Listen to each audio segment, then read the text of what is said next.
Hey guys, tonight we're heading back to a medieval castle. But forget the banquets, the tournaments, and the romantic nonsense Hollywood sold you. Instead, you're waking up on a pile of musty straw in a drafty stable loft at 4 in the morning. And the smell hitting your nostrils isn't freshly baked bread from the castle kitchens. It's horse manure, lots of it, because you're a stable boy, and your entire existence revolves around keeping 20 to 30 massive, temperamental animals alive, while the people who actually ride them pretend you don't exist. You think your Monday mornings are rough? Try starting every single day in the literal dark ages, surrounded by creatures that could crush your skull with one well-placed kick, and knowing that if you mess up even once, you're not getting a stern email from HR, you're getting beaten, fired, or worse. So, before you get comfortable, take a moment to like the video and subscribe, but only if you genuinely enjoy what I do here. And hey, drop a comment letting me know where you're watching from and what time it is for you right now. I love seeing this community span the globe. Now, dim the lights, maybe turn on a fan for that soft background hum, and let's ease into tonight's journey together. The rooster hasn't even crowed yet, but you're already awake because the head groom just kicked the ladder leading up to your sleeping platform. That's your alarm clock in medieval England, circa 1350. No snooze button, no gentle sunrise gradually filtering through your window, because you don't have a window, just gaps in the wooden slats that let in frigid drafts and the occasional ambitious rat. You're sharing this loft space with 3 other stable boys, all of you piled under threadbare blankets that smell like the horses you tend. One of the boys, Thomas, a gangly 14-year-old who's been here 6 months longer than you, groans and rolls over. Big mistake. The head groom, a perpetually furious man named Edmund with shoulders like beer barrels and a vocabulary consisting mostly of creative threats, shouts up that if everyone isn't in the stalls in 5 minutes, breakfast gets skipped. You scramble down the ladder, your feet hitting the cold stone floor of the stable below. It's October, and the temperature inside this building is maybe 5 degrees warmer than outside. Your uniform consists of a rough wool tunic that itches like it's woven from steel wool, threadbare hose that do absolutely nothing to keep your legs warm, and leather shoes so worn out that you can feel every pebble through the soles. Around you, the horses are already stirring, massive destriers and palfreys shifting in their stalls, snorting, stamping. These aren't the gentle ponies from petting zoos. A destrier, a medieval warhorse, stands around 16 hands high and weighs 1,200 pounds of pure muscle and barely contained aggression. They're bred for battle, trained to kick and bite enemy soldiers, and they tolerate you only because you bring food. Your first task, before the sun even considers making an appearance, is mucking out the stalls. Each horse produces roughly 50 pounds of manure per day. Do the math on 25 horses. That's over half a ton of dung that has to be shoveled, hauled, and dumped every single day. You grab a pitchfork, an actual medieval pitchfork, not the cute garden tool from Home Depot, and approach the first stall. Inside, a bay destrier named Tempest eyes you with what you swear is contempt. Horses, you've learned, have surprisingly expressive faces, and this one's expression clearly says, "You're interrupting my sleep, peasant." You unlatch the stall door, and here's where it gets interesting. Medieval stable boys couldn't just lead the horse out while they cleaned. That would take too much time, and time is something you absolutely don't have. So you clean around the horse, while it's still in there, standing next to you, occasionally shifting its weight in ways that could easily pin you against the wall and crack your ribs like breadsticks. You've seen it happen to a boy named Will 2 months ago. He was out of work for 3 weeks, and nobody got paid time off in 1350. The straw bedding on the floor is a sodden, reeking mat of urine and feces. You start forking it up, trying to breathe through your mouth, which helps approximately 0%. The ammonia from the urine is so strong it makes your eyes water and your throat burn. Modern science would tell you that prolonged exposure to ammonia fumes can cause respiratory damage. But you don't know that. You just know that you cough constantly, and sometimes when you spit, there's blood in it.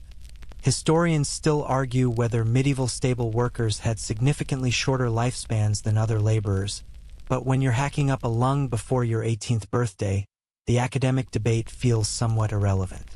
Tempest decides this is the perfect moment to lift his tail and add to your workload. Fresh manure steams in the cold morning air, and you just stand there, pitchfork in hand, waiting for him to finish. There's no dignity in this job. None. You scoop up the new contribution, add it to your growing pile, and continue scraping the wet straw away from the stone floor beneath. The stones are uneven and filthy, stained dark with years of equine waste. They're supposed to be scrubbed once a week, but that doesn't always happen because, well, you're about to find out just how much work there is. By the time you finish Tempest's stall, your arms are burning and you're only 1/25th of the way through the morning's work. The pile of soiled straw and manure outside the stables is growing into what can only be described as Mount Dung. Later, much later, you'll have to haul all of this to the castle's midden heap or, if you're lucky, sell it to local farmers for fertilizer. Yes, medieval stable boys sometimes made side money selling horse manure. Let that sink in. Your potential bonus income is literal crap. You move to the next stall, home to a gray palfrey named Silverfoot. Palfreys are supposedly gentler riding horses, preferred by nobles for everyday travel rather than warfare. Silverfoot lives up to her reputation by simply ignoring you while you work, which honestly feels like a blessed gift compared to Tempest's attitude.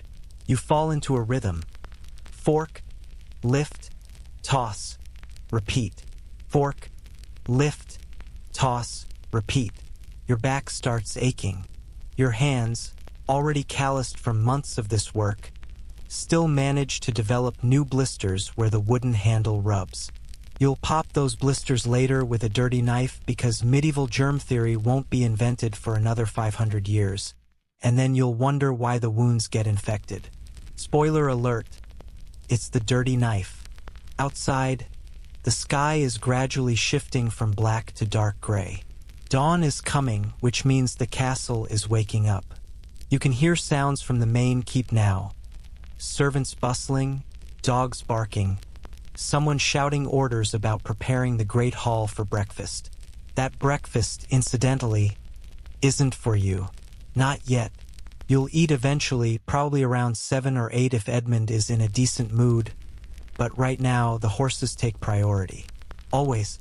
The lord of this castle owns horses worth more than your entire family's annual income. A good destrier can cost as much as a modern luxury car when you adjust for medieval economics. You're worth whatever it costs to replace you, which is basically nothing. There are always more desperate boys willing to work for food and shelter. By stall number 7, you're seriously reconsidering your life choices. How did you end up here? Maybe your father was a freeman farmer who couldn't afford to keep feeding all his sons, so he arranged for you to work at the castle. Maybe you're an orphan who got placed here by the church. Maybe you genuinely thought that working with horses would be romantic and exciting. Whatever your backstory, the reality is this. You're trapped in a cycle of manual labor that starts before sunrise and doesn't end until well after dark, 6.5 days a week. Because even on Sundays, horses still need feeding and watering, though you might get the afternoon off for church if you're lucky. The head groom, Edmund, appears in the stable doorway, his breath misting in the cold air. He walks down the line of stalls, inspecting your work with the critical eye of a man who has literally nothing better to do than find fault. He stops at Silverfoot's stall, grunts, then moves on. No praise. There's never praise. You've done an acceptable job, which means you don't get yelled at or hit. That's the best outcome you can hope for most days. Medieval workplace culture wasn't big on positive reinforcement. Water next. Edmund barks at you and the other boys, who are working their way through their assigned stalls. And don't slop it everywhere like yesterday. or I'll have you licking the floor clean. He's probably not joking. The water situation is its own special nightmare, but we'll get to that shortly. For now, you're still mucking, still forking, still breathing in ammonia and trying not to think about how your entire body aches, and you've only been awake for maybe 45 minutes. You've got 19 more stalls to go, and the sun still hasn't fully risen. Modern people complain about 8-hour shifts. You're facing a 14 to 16-hour day of physical labor that would make a CrossFit instructor weep. There's a weird sort of meditation that happens around stall number 10. Your mind starts to wander because your body is on autopilot. Fork, lift, toss. You think about the knights who ride these horses, men in gleaming armor who've never once acknowledged your existence despite the fact that you're the reason their precious warhorses don't die of neglect. You think about the castle kitchen where right about now, someone is probably pulling fresh bread from the ovens.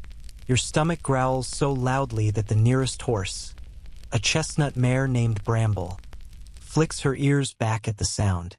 "Yeah, I'm hungry too," you mutter to her. She doesn't care.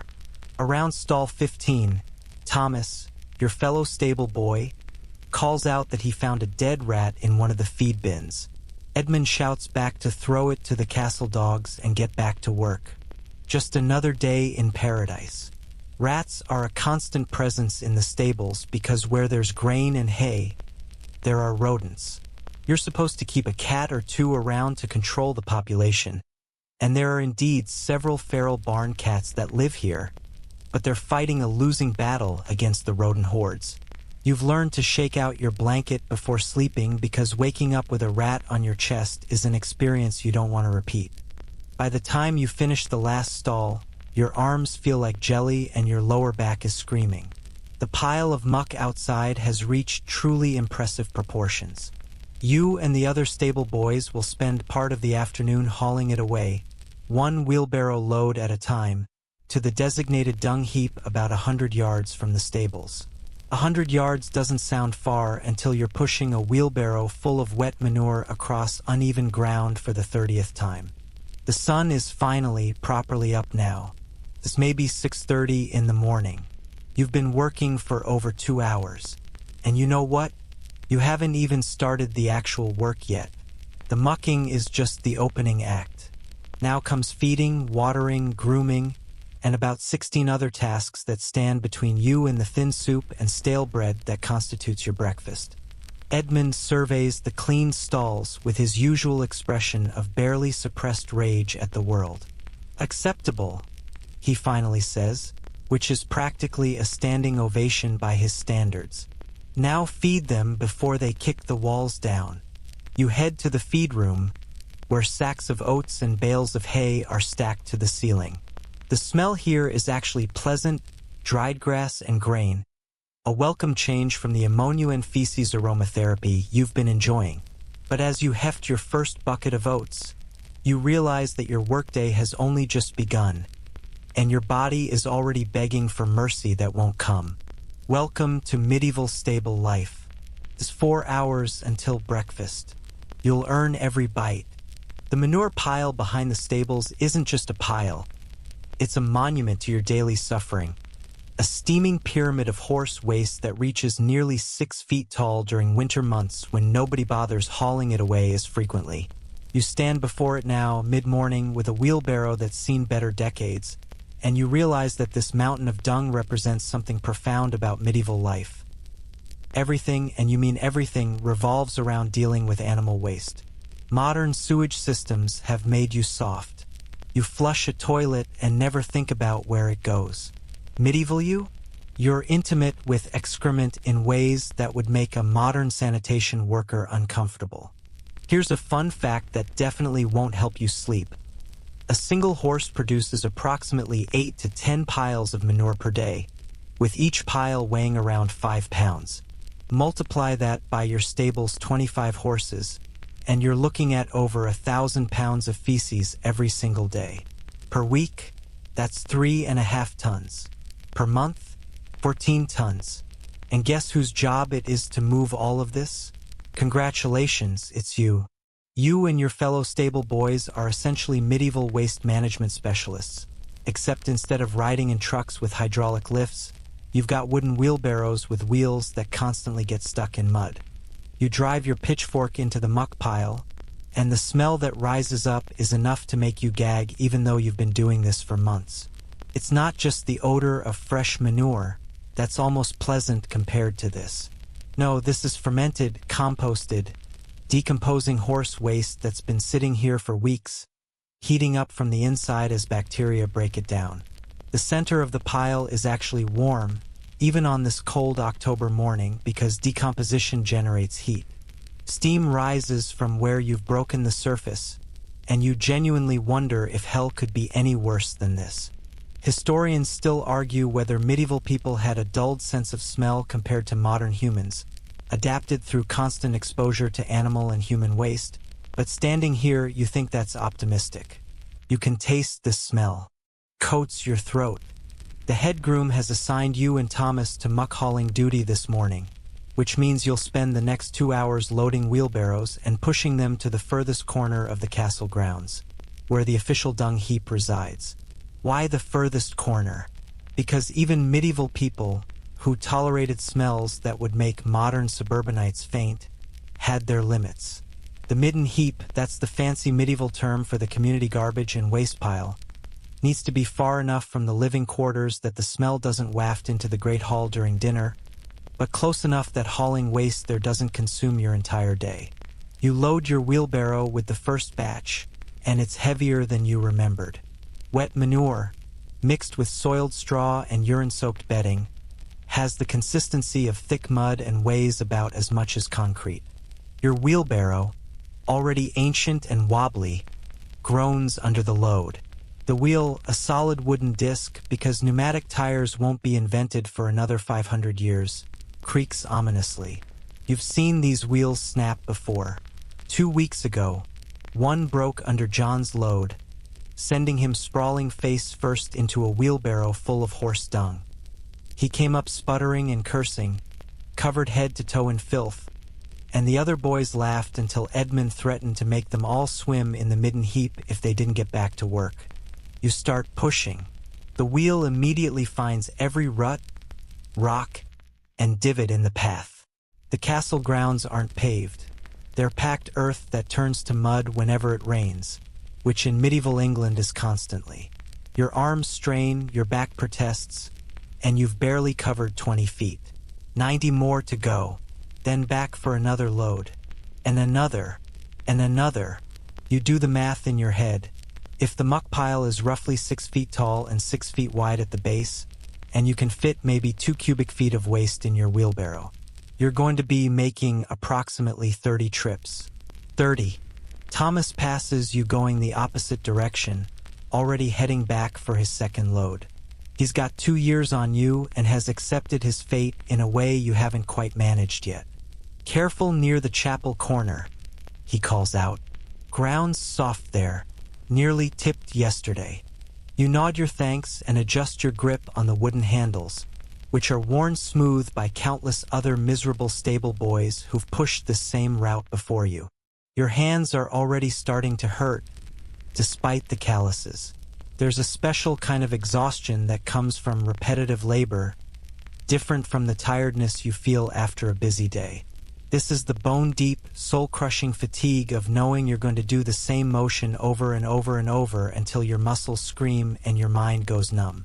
The midden heap, when you finally reach it, is its own ecosystem of horror. It's a sprawling pile of organic waste. Horse manure, cow dung, kitchen scraps, soiled rushes from the castle floors, dead animals, and honestly, you try not to think too hard about everything that gets thrown here. The smell is unholy. Flies swarm in clouds so thick you have to wave your hand in front of your face to keep them out of your mouth. And yes, you're breathing through your mouth because breathing through your nose would probably kill you. In winter, the flies aren't as bad, which is the single solitary advantage of freezing your fingers off at 4 in the morning. You tip your wheelbarrow, and the manure slides out with a wet, disgusting sound that you'll be hearing in your nightmares. Around the base of the heap, You notice chickens pecking through the waste, looking for undigested grain. Circle of life, you suppose. The chickens don't seem bothered by the smell, but then again, chickens also eat their own kind when one gets injured, so maybe they're not the best judges of appropriate behavior. Trip number 2. Your arms are already tired. Trip number 3, and you're wondering if you can fake an injury. Trip number 4, and you've entered that Zen state where you're no longer thinking, just existing, moving mechanically through space like a particularly miserable robot. Trips 5 through 10 blur together. Your hands hurt. Your shoulders hurt. Your lower back feels like someone's driving a hot poker into your spine. By trip 15, you've caught up to Thomas, and you both settle into a rhythm, passing each other on the path like the world's worst relay race. Could be worse, Thomas offers during one passing. Could be mucking the pig pens. He's right, actually. Pig waste is somehow even more vile than horse manure, and the pigs themselves are mean-tempered creatures that bite. You've heard stories about castle pig keepers losing fingers. Suddenly, your job seems almost tolerable. Almost. Here's something that might blow your mind. That massive pile of dung you're hauling is actually valuable. Not to you, obviously, you don't see a penny from it, but to the castle estate and local farmers. Manure is medieval gold. It's fertilizer, and in an agricultural economy where crop yields mean the difference between eating and starving, good fertilizer is crucial. The castle steward actually keeps records of manure production and distribution. Some of it gets spread on the castle's own fields. Some gets sold or traded to tenant farmers. There's a whole economy built around animal waste, and you're at the bottom of it, literally and figuratively. The irony isn't lost on you that you're hauling something valuable while being treated as worthless. But that's feudalism, baby. The products of your labor enrich everyone except you. You get food, shelter, and the privilege of not being homeless, which in the 14th century is actually not nothing. Life expectancy for medieval peasants hovers around 30 to 40 years, dragged down by high infant mortality, but if you survive childhood and avoid the plague, you might make it to 50 or 60. Of course, you'll look 80 by then because manual labor ages you like milk left in the sun. Around trip 20, Edmund appears to inspect your work. He walks to the midden heap, studies it with the critical eye of a man who somehow cares deeply about dung pile aesthetics, then grunts his approval. Faster, he says, because of course he does. The stalls need fresh straw before midday, and you've got grooming after dinner. Faster, right? You're already moving as fast as humanly possible without actually running with a wheelbarrow full of manure, which sounds like a great way to slip and recreate John's faceplant incident. But you nod obediently because arguing with Edmund is like arguing with a stone wall, except the wall might be more sympathetic. Trips 21 through 30 are a special kind of torture. Your body has moved past pain into that weird numbness where you're pretty sure you're causing actual damage, but you can't stop because the work has to get done. The sun is higher now, and you're actually sweating despite the October chill. Your wool tunic is damp and clinging to your back. You smell like you've been wrestling horses in a manure pit, which isn't far from the truth. Finally, the muck pile behind the stables is reduced to a manageable size. It'll be rebuilt to its former glory by tomorrow morning, and you'll do this all over again, but for now, you're done. You and Thomas park your wheelbarrows and stand there for a moment, hands on your knees, breathing hard. Your hands are shaking slightly from the sustained effort. There's manure under your fingernails, caked on your shoes, probably in your hair. You've become one with the dung, a medieval biomass of human and horse waste. Water break, Thomas suggests hopefully. You both head to the stable well, where a bucket of water sits waiting. It's meant for the horses, technically, but Edmund isn't around, and you're dying of thirst. You drink deeply, and the water is cold and perfect and tastes faintly of minerals and probably horse backwash, but you don't care. Thomas drinks too, then splashes some on his face. You do the same, trying to wash away at least some of the filth, though you know from experience that you'll smell like manure until your next bath, which might not be for another week or two. Medieval hygiene is a whole different nightmare. You don't bathe regularly because heating enough water for a full bath is labor-intensive and fuel is expensive. Instead, you do what's called a peasant bath. Basically, you wipe down with a damp cloth when you can, focusing on face, hands, and other areas that get particularly ripe. Your clothes get washed maybe once a month if you're lucky, and by washed you mean dunked in a stream and beaten against rocks.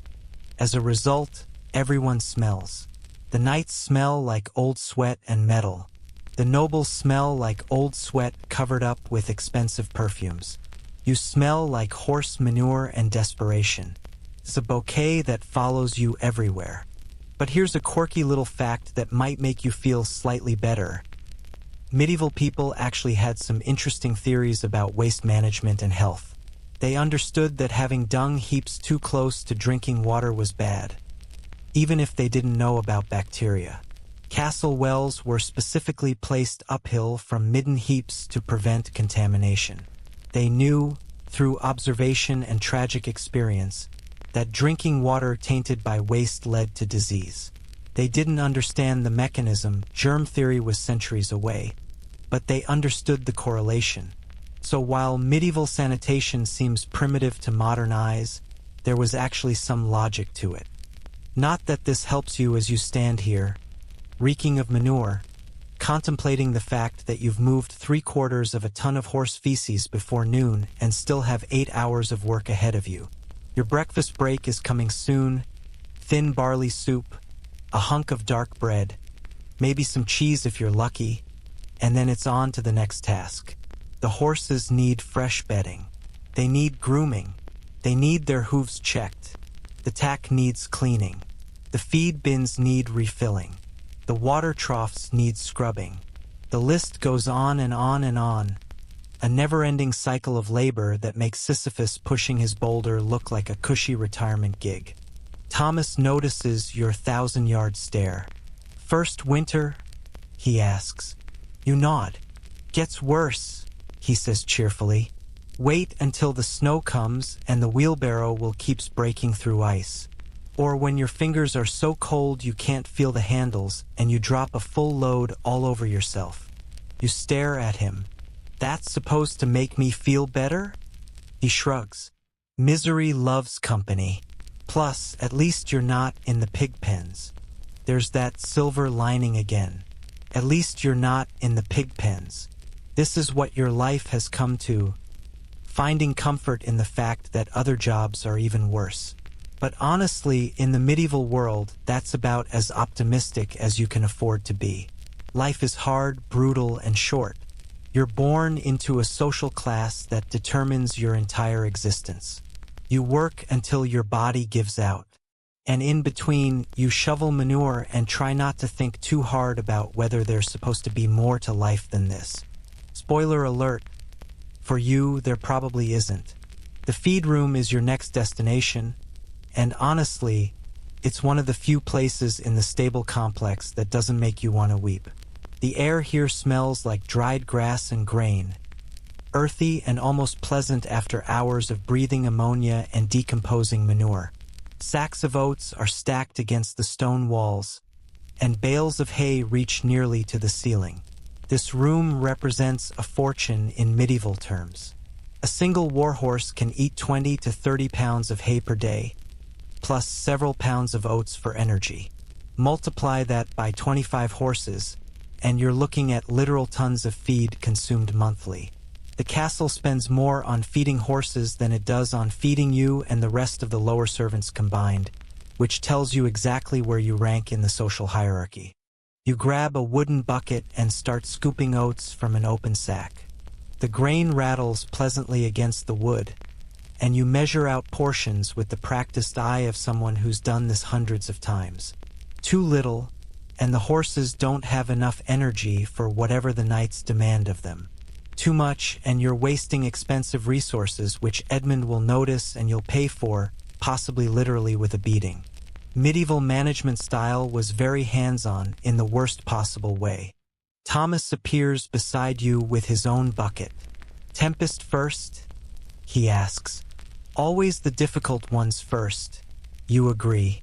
Feeding time sounds simple, right? You put food in a trough, the horse eats it, everyone's happy. But you're about to learn or relearn because you've been through this daily nightmare before. That feeding medieval warhorses is like playing Russian roulette, except all the chambers are loaded and you're probably going to get hurt. These aren't domesticated pets. They're expensive, temperamental war machines with hooves that can shatter your skull and teeth that can take off fingers. You approach Tempest's stall with your bucket of oats and an armful of hay. The destrier watches you enter, and you swear there's calculation in those dark eyes. He's wondering whether kicking you would be worth the effort. You move slowly, speaking in low, calming tones. Easy, boy, just bringing breakfast. Because sudden movements around a warhorse are a great way to die. You pour the oats into his feed trough, and he immediately plunges his massive head down to eat. His teeth grinding the grain with sounds that remind you of millstones crushing wheat. While he's distracted, you quickly shake out the hay into his hay net, which hangs from a ring mounted on the wall. Hay nets are a relatively recent innovation, preventing horses from trampling and wasting hay on the stall floor. Not that medieval people cared about environmental sustainability, they just didn't want to waste expensive feed. You step back carefully, keeping one eye on Tempest's back legs. Those hooves are the size of dinner plates and shod with iron shoes that could cave in your ribs with one kick. Here's something that'll keep you up at night. Horses can kick in pretty much any direction. Backward kicks are the most powerful, but they can also kick forward, sideways, and even while lying down. A startled or angry horse can strike out faster than you can blink, and with enough force to kill. Last year, before you started working here, a stable boy named Peter got kicked in the chest by a nervous mare. He died 3 days later, drowning in his own blood as his crushed ribs punctured his lungs. The castle paid for his burial, which was generous by medieval standards, and then hired his replacement the next morning. Life moved on. It always does. You move to the next stall, occupied by Silverfoot the palfrey. She's gentler, as you've noted before, and actually seems pleased to see you and your bucket of oats. She nickers softly, that low, rumbling horse sound that's almost affectionate, and you allow yourself a moment of connection with this animal. Then she tries to push past you to get to the oats, her 1,000-pound body treating you like an inconvenient obstacle. And you remember that even the gentle ones can accidentally kill you just by being large and enthusiastic. Patience, you mutter, pouring her rations. She ignores you completely, already munching. The feeding process takes about an hour for all 25 horses because you can't just dump food and run. You have to check that each horse is actually eating, that they're not showing signs of illness, that they're not fighting over food if multiple horses share a stall, which some do because stable space is limited. You watch Silverfoot eat for a minute, noting that she seems healthy. Her coat is shiny despite the season, and she's moving normally. Good. One less problem to report to Edmund. Stall number 7 houses Bramble and Rosewood, 2 mares who tolerate each other most days, but occasionally get into dominance disputes that involve squealing, biting, and kicks that could demolish furniture. Today they seem peaceful, each focusing on their own feed trough. You've learned to read horse body language out of pure survival instinct. Ears forward means curious or content. Ears pinned back flat against the head means angry and about to bite or kick. Tail swishing aggressively means annoyed. Teeth bared means get the hell out of the way. You're basically fluent in horse by now, which is a skill that has exactly 0 applications outside of this job but might save your life daily. By stall number 12, your arms are tired again. These buckets aren't heavy individually, but you're carrying dozens of them, plus armfuls of hay, and it adds up. Your shoulders burn. Your hands ache. You're starting to develop the permanent hunch that afflicts old stable workers. Their spines curved from years of bending over, lifting, carrying. You're 16 years old and already collecting the physical damage that'll make you feel 60 by the time you're 30. Here's a fun medieval horse fact. Oats aren't even native to horse diets. Wild horses eat grass and not much else. But when you want a horse to carry an armored knight into battle, you need them to have extra calories and energy, hence oats and other grains. The problem is, feeding horses rich grain diets can cause all sorts of health issues, colic, founder, you name it. You don't know the scientific terms, obviously, but you've seen horses rolling in agony from stomach pain, and you've seen horses go lame because someone fed them too much rich food. It's a constant balancing act, and if you get it wrong, an expensive animal dies and you get blamed. The head groom appears while you're feeding stall 15, occupied by a gray gelding named Storm. Edmund stands there, arms crossed, watching you work with that perpetual expression of dissatisfaction that seems permanently etched on his face. You try not to let your hands shake as you pour Storm's oats. "That mare in stall 8, Edmund says abruptly. "She's off her feed. Been picking at it for 2 days." Your heart sinks. A horse that's not eating is a horse that's sick. And a sick horse is everyone's problem. "What do you want me to do?" you ask. "Watch her. If she's not eating properly by tonight, we call the farrier." He pauses.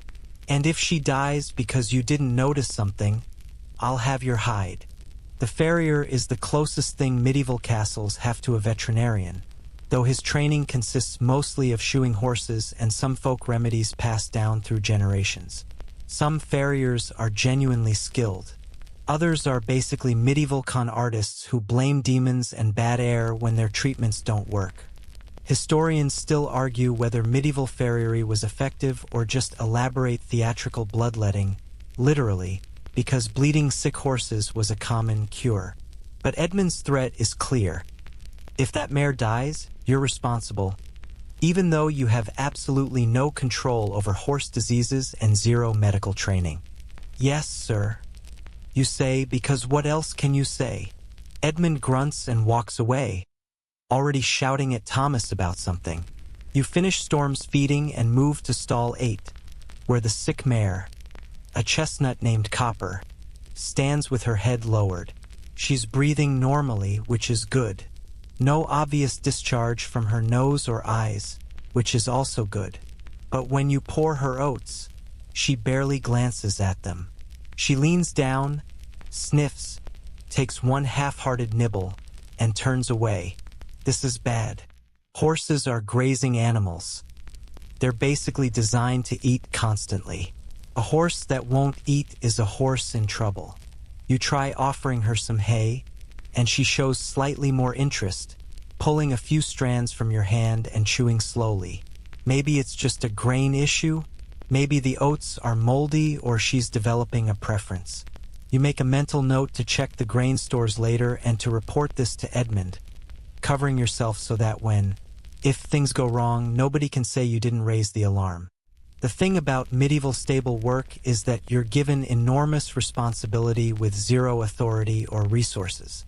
You're expected to keep these hugely expensive animals alive and healthy, but you don't have any real medical knowledge. You can't afford to call specialists without permission, and you'll be blamed if anything goes wrong.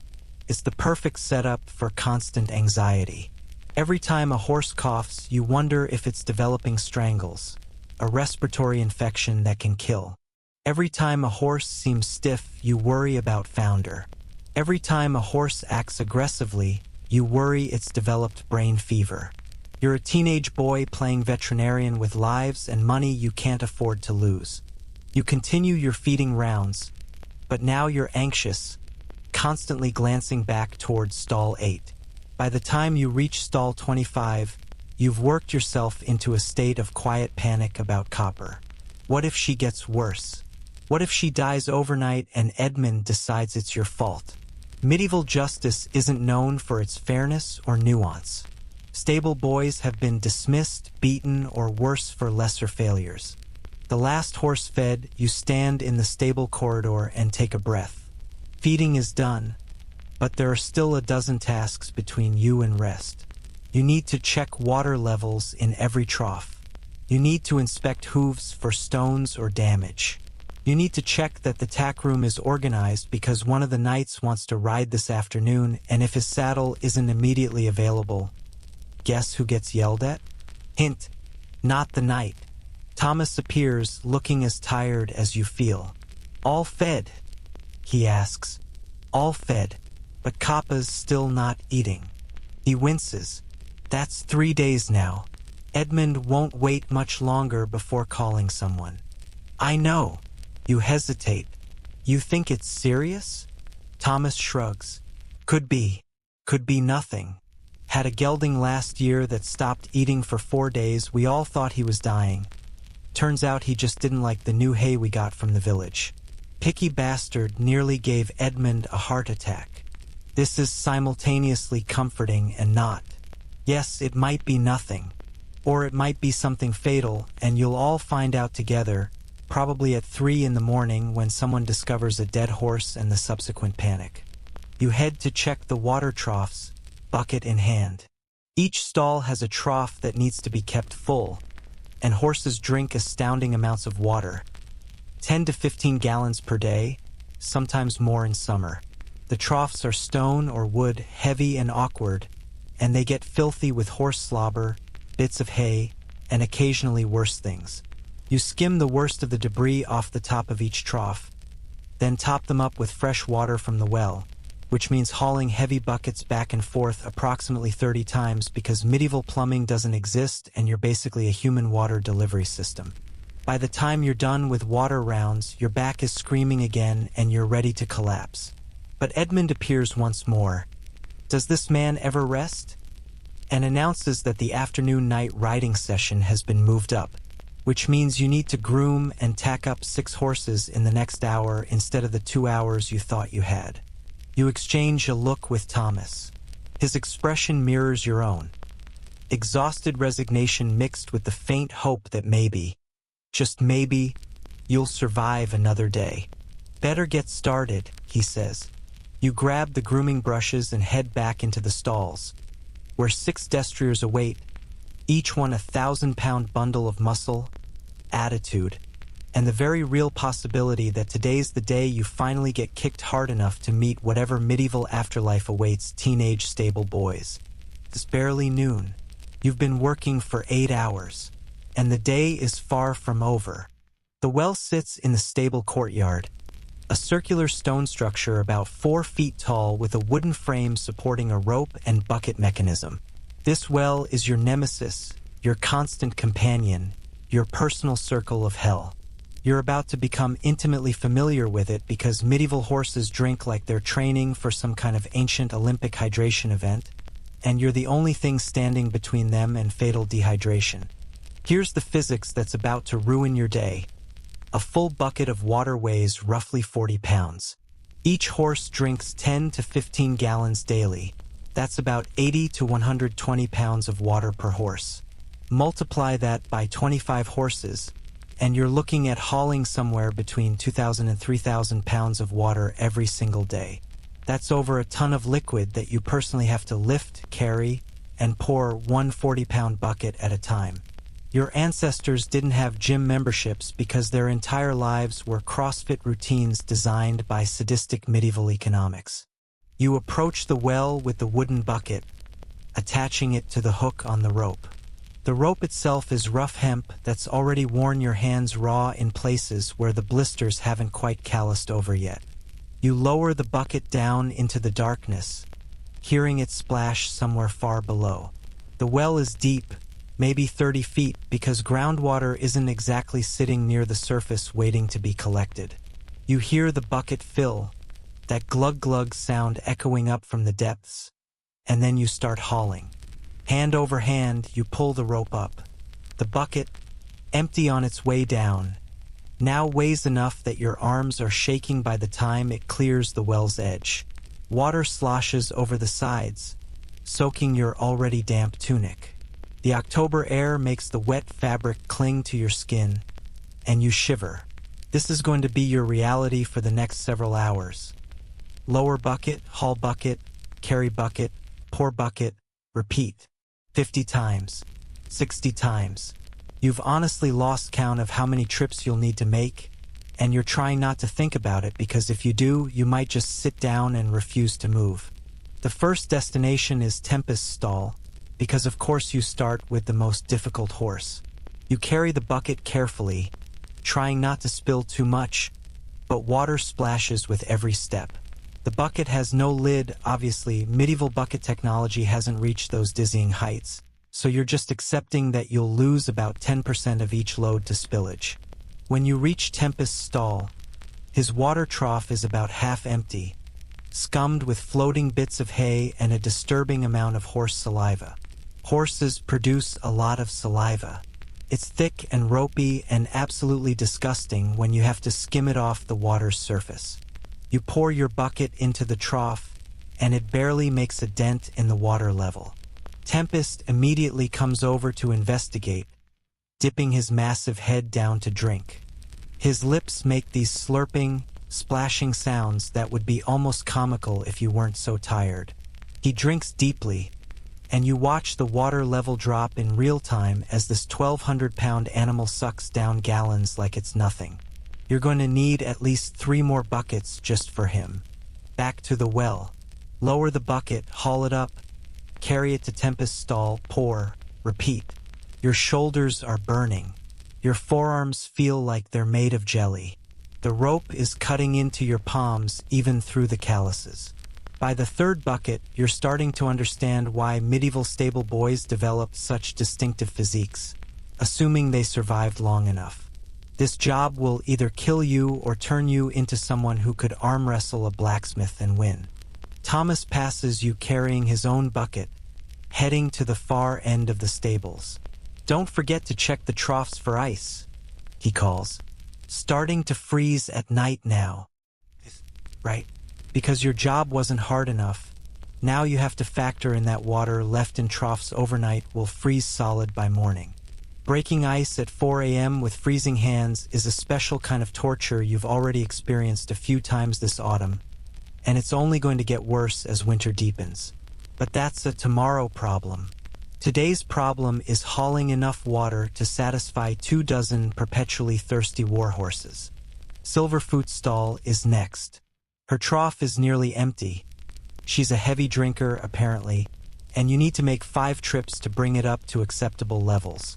5 trips. Lower, haul, carry, pour. Lower, haul, carry, pour. Your mind goes blank, entering that meditative state that's equal parts zen and desperation. You start counting your steps. 17 steps from well to Silverfoot's stall. 17 back. 34 steps per trip. Times 5 trips. 170 steps, and you're only on the 2nd horse. Here's a quirky bit of medieval horse knowledge that's actually pretty interesting. Horses are incredibly particular about their water. They can detect subtle differences in taste and will sometimes refuse to drink if the water seems off to them. This is actually an evolutionary survival mechanism. Wild horses needed to avoid poisoned or contaminated water sources. But for you, it means that if a horse decides the well water tastes funny today, you've got a problem. A horse that won't drink will die faster than a horse that won't eat. Dehydration kills horses quickly, especially working warhorses that sweat heavily during training or battle. By horse number 7, you've lost feeling in your hands. They're just numb appendages at the ends of your arms, gripping the rope and bucket through pure muscle memory. You're pretty sure you're developing blisters on top of your calluses, which you didn't even know was possible. Your back is one solid knot of pain from your neck to your tailbone. Every time you lean over to pour a bucket into a trough, something in your lower spine makes a concerning clicking sound. The well bucket, your constant companion, is starting to show its age too. The wooden staves are swollen from constant water exposure, and the metal bands holding it together are rusted. You notice a small crack in one of the staves that's definitely gotten bigger since this morning. If this bucket breaks, you'll have to use the backup bucket, which is somehow even worse. Smaller capacity, looser rope attachment, and a handle that's split and liable to give you splinters. You treat the current bucket with the gentle care usually reserved for religious relics, because replacing it would make your day exponentially worse. Edmund appears again. Does this man have a sixth sense for when you're at your most miserable? And inspects your work. He peers into several troughs, runs his finger through the water to check for debris, and grunts. Acceptable, he says, which you're learning is his highest praise. But you're too slow. At this pace, you won't finish before the afternoon writing session. You want to scream. You want to point out that you're literally working as fast as humanly possible while hauling tons of water by hand with medieval equipment. You want to ask Edmund if he'd like to demonstrate the proper speed for this task. But you don't, because you enjoy being employed and not beaten. So you just nod and say, "Yes, sir, I'll work faster." He walks away, and you resist the urge to drop the bucket down the well and run away to become a wandering hermit living in the forest. Thomas catches your eye from across the courtyard and makes a gesture that clearly communicates his opinion of Edmund's personality. And you stifle a laugh because getting caught mocking the head groom would be catastrophic for both of you. By horse number 12, something interesting happens. Your body goes numb. Not just your hands. Your entire body reaches a state of exhausted autopilot where pain becomes just background noise. You're a water-hauling automaton, no longer a person but a function, a role, a medieval machine made of meat and suffering. Lower, haul, carry, pour. The well, the bucket, the rope, the trough. Your whole world has narrowed to this simple circuit. You couldn't tell someone what day it is or what you had for breakfast. Was it breakfast? Did you eat? But you could navigate this route in complete darkness. Here's something historians still argue about: medieval people's relationship with physical labor. Some scholars argue that constant manual labor from childhood created populations with incredible endurance and pain tolerance. Others argue that it just broke people down faster, leading to early disability and death. Standing here, hauling your 40th bucket of the day, you're pretty sure it's both. Yes, you're developing strength and endurance you never imagined possible. But also, you're 16 and your body already feels 40, and you're pretty certain you're doing permanent damage that'll haunt you for whatever remains of your life expectancy. The horses, blissfully unaware of your suffering, continue drinking. Bramble, in particular, seems determined to single-handedly drain the well. You fill her trough completely, it takes 6 buckets, and return 20 minutes later to find it half empty again. She looks at you expectantly, as if to say, "More, please, water servant." You seriously consider explaining to her the concept of rationing, but you're pretty sure she wouldn't care, and also you're pretty sure you've reached the point of exhaustion where you're contemplating having conversations with horses, which isn't a great sign. Around bucket 45, you notice the sick mare, Copper, standing in her stall. She's still not touching her oats, but she does walk over to her water trough and drink deeply when you fill it. That's actually a good sign. At least she's staying hydrated. You watch her for a moment, trying to assess whether she looks better or worse than this morning. It's hard to tell. She's not showing obvious signs of distress, but she's also not showing her usual energy. You make another mental note to report this to Edmund, adding it to the growing list of things you need to remember despite your brain being approximately 80% depleted. The afternoon sun is getting lower in the sky, and you realize with growing dread that you're running out of time before the knights want their horses ready. You pick up your pace, moving faster even though your body is screaming in protest. Lower, haul, carry, pour, but now with additional speed and panic. Water sloshes everywhere. You're soaked from chest to knees. Your shoes make wet squishing sounds with every step. You probably look like you fell into the well yourself, which, honestly, you've considered as a potential escape route from this day. By bucket 50-something, you've genuinely lost count. You reach the final horse, a gray destrier named Thunder who's been pacing his stall and whinnying impatiently. He's one of the younger horses, only about 4 years old, still energetic and somewhat unpredictable. When you enter with your bucket, he immediately crowds you, trying to get to the water before you can pour it into his trough. His shoulder hits your chest, and you stumble backward, sloshing water everywhere. "Easy," you gasp, but Thunder doesn't care. He's thirsty, you have water, and your personal safety is irrelevant to his needs. You manage to pour most of the bucket into his trough before he can knock it out of your hands completely, and he plunges his head down to drink with the enthusiasm of someone who's just crossed a desert. Young horses are exhausting. You stand there, empty bucket dangling from your aching hand, and do the mental calculation. You've hauled approximately 50 to 60 buckets today. That's 2,000 to 2,400 pounds of water. You've walked back and forth from well to stables roughly 120 times, covering maybe 2 miles total, all while carrying 40 pounds. Your body is basically a medieval UPS driver, except instead of packages, you're delivering the single most essential substance for life, and instead of getting weekends off, you get to do this every single day forever until you die or become too injured to work, whichever comes first. Thomas emerges from the last stall, his own bucket empty. "Done?" he asks hopefully. "Done," you confirm. "Thank God. My arms are about to fall off. My everything is about to fall off." You both trudge back to hang your buckets on their hooks near the well. Your hands are so cramped from gripping the rope and handle that you can barely uncurl your fingers. You flex them slowly, wincing at the sharp pain of returning circulation. There are definitely new blisters forming, angry red spots that'll burst tomorrow and make your next water hauling session even more miserable. But there's no time to rest because Edmund is already shouting about the afternoon riding session. 6 horses need to be groomed and tacked up immediately.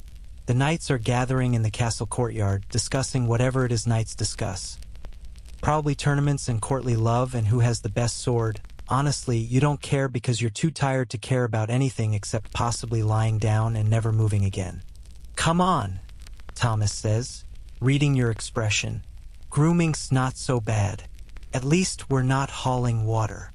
He's right. Grooming is marginally less physically demanding. It's only moderately likely to get you killed instead of highly likely, and you don't have to walk miles carrying heavy loads. You follow him back into the stables, where 6 destriers await, each one needing to be transformed from stable messy to night ready in the next 45 minutes. Your hands might be numb and bleeding, your back might be destroyed, and your arms might feel like overcooked noodles, but the job continues. Because in medieval castle life, the horses always come first. And you're just the boy who carries the water. Grooming a medieval warhorse isn't like brushing your friend's golden retriever. It's more like performing maintenance on a barely domesticated tank that might explode at any moment. You stand outside Tempest's stall holding a collection of grooming tools that would look more at home in a torture museum. Stiff bristle brushes made from boar hair, metal curry combs with sharp teeth, hoof picks that are basically small knives, and rags that were probably white at some point in the distant past but are now the color of despair. Tempest watches you enter his stall with what you interpret as skepticism. He's been ridden hard before. You can tell from the old saddle marks on his back and the way he tenses when you approach with equipment. This horse has seen battle. He's kicked men off castle walls. He's charged into formations of screaming soldiers while wearing armor that weighed more than you do. And now you, a scrawny teenage boy who smells like manure and exhaustion, are supposed to make him presentable for Sir Geoffrey, a knight who definitely won't thank you and might actually complain if there's a single hair out of place. You start with the curry comb, a circular brush with short metal teeth designed to loosen dirt and stimulate the skin.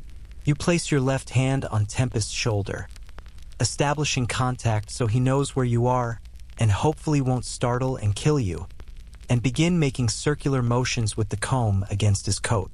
Dirt and loose hair immediately start flying. Horses are constantly shedding, producing dander, and collecting filth, so even though you groomed Tempest yesterday, there's still a shocking amount of debris coming off him. He tolerates this for about 30 seconds before shifting his weight in a way that pins you against the stall wall. It's not aggressive. He's probably not trying to crush you, probably. But 1,200 pounds of horse pressing you against solid would makes it hard to breathe. You push against his shoulder. Move. Come on, move. He ignores you completely. You push harder, putting your whole body weight into it, which accomplishes nothing because you weigh maybe 130 pounds soaking wet and he outmasses you by roughly 1,000 pounds. Tempest, move.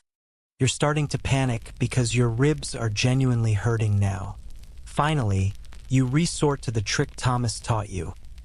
You pinch the sensitive skin on his shoulder, and he shifts away with an annoyed snort. You stumble forward, gasping, your ribs aching. That's going to bruise. Add it to the collection. Deep breath. You continue grooming, working your way along his body in sections. Neck, shoulder, back, haunches, barrel, legs. The curry comb loosens the dirt, then you follow up with the softer body brush to actually remove it, brushing in the direction of hair growth. Each section takes several minutes of sustained arm movement, and remember, your arms are already dead from hauling water all afternoon. By the time you finish Tempest's left side and move around to his right, your shoulders are burning again. Here's a fun fact about medieval horse grooming. It's not just aesthetic. A properly groomed horse is a healthy horse. The brushing stimulates blood flow, distributes natural oils through the coat, and, most importantly, lets you spot potential problems. While grooming, you're checking for cuts, swelling, heat, unusual lumps, parasites, and skin conditions. You're basically performing a daily health inspection, and if you miss something that develops into a serious problem, guess who's responsible? That's right. You, the untrained teenager with zero medical education. As you brush Tempest's hindquarters, carefully, always carefully, because this is the prime kicking zone, you notice a small cut on his left hock. It's not deep, maybe an inch long, probably from catching himself on something in the stall. But cuts can become infected, and infections can become fatal, so you'll need to report this to Edmund and probably treat it with whatever medieval horse medicine exists, which is usually some combination of wine, herbs, and prayer. Hold still, you mutter, examining the cut more closely. Tempest flicks his tail, smacking you in the face with coarse horsehair. It gets in your mouth. You spit and continue your examination. The cut looks clean, not swollen or hot to the touch. You'll wash it and apply some of that foul-smelling ointment the farrier left last month. The one that's supposedly made from rendered fat and medicinal plants but smells like death's armpit. Now comes everyone's favorite part, picking hooves. You run your hand down Tempest's front leg, applying gentle pressure to the tendons behind his knee. Up, you command, and miraculously he lifts his foot. You brace it against your thigh. He's heavy, his leg alone probably weighs 60 pounds. And use the hoof pick to dig out packed dirt, manure, and stones from the underside of his hoof.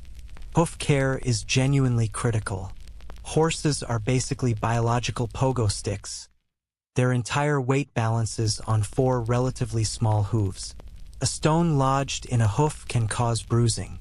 Packed manure can lead to a bacterial infection called thrush, which literally rots the hoof from the inside and smells like something died. And if a horse throws a shoe or develops a crack in the hoof wall, it goes lame, which means it's useless for riding, which means someone's going to be very unhappy, which means you're getting blamed. You work the pick carefully around the frog. That's the V-shaped, slightly squishy part in the center of the hoof, removing debris and checking for abnormalities. Tempest's hooves look good, actually. The shoes are secure. The wall is solid. No signs of thrush or cracks. Small victories. You lower his foot and move to the next one. Right front, left rear, right rear. Each time, you're holding up a 60-pound weight while bent at an awkward angle, using small hand tools to scrape out compacted filth. Your lower back is screaming by hoof number 4. With Tempest finally groomed, you move on to tack. Sir Geoffrey's saddle hangs in the tack room, a massive contraption of leather, and wood that weighs at least 40 pounds by itself. Medieval saddles aren't like modern ones. They're built to support armored knights, with high cantles and pommels that essentially lock the rider in place. You drag it off its stand and carry it back to Tempest's stall, the weight cutting into your already damaged shoulders. First, the saddle pad, a thick quilted cloth that prevents the saddle from rubbing the horse's back raw. You heave it into position, making sure it's centered and smooth with no wrinkles that could cause pressure sores. Then comes the saddle itself, which you have to lift high enough to clear Tempest's back and settle it gently into place. You're 5'6" on a good day. Tempest's back is 5 feet off the ground. The physics of this maneuver are not in your favor. You grab the girth, the wide strap that holds the saddle on, and reach under Tempest's belly to grab the other end. He immediately does that thing horses do where they inflate their stomachs, holding their breath so you can't tighten the girth properly. It's a defense mechanism because horses don't particularly enjoy being cinched, but it means you have to wait for him to exhale, then quickly tighten the buckle before he can inflate again. It's a battle of wills you don't always win. Come on, Tempest. Don't be difficult.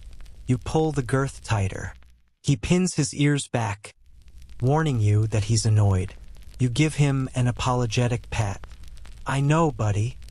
But if Sir Geoffrey's saddle slips and he falls off, we both get blamed. The bridle comes next. A complicated arrangement of leather straps, metal bits, and buckles that has to fit precisely or the horse can't be controlled properly.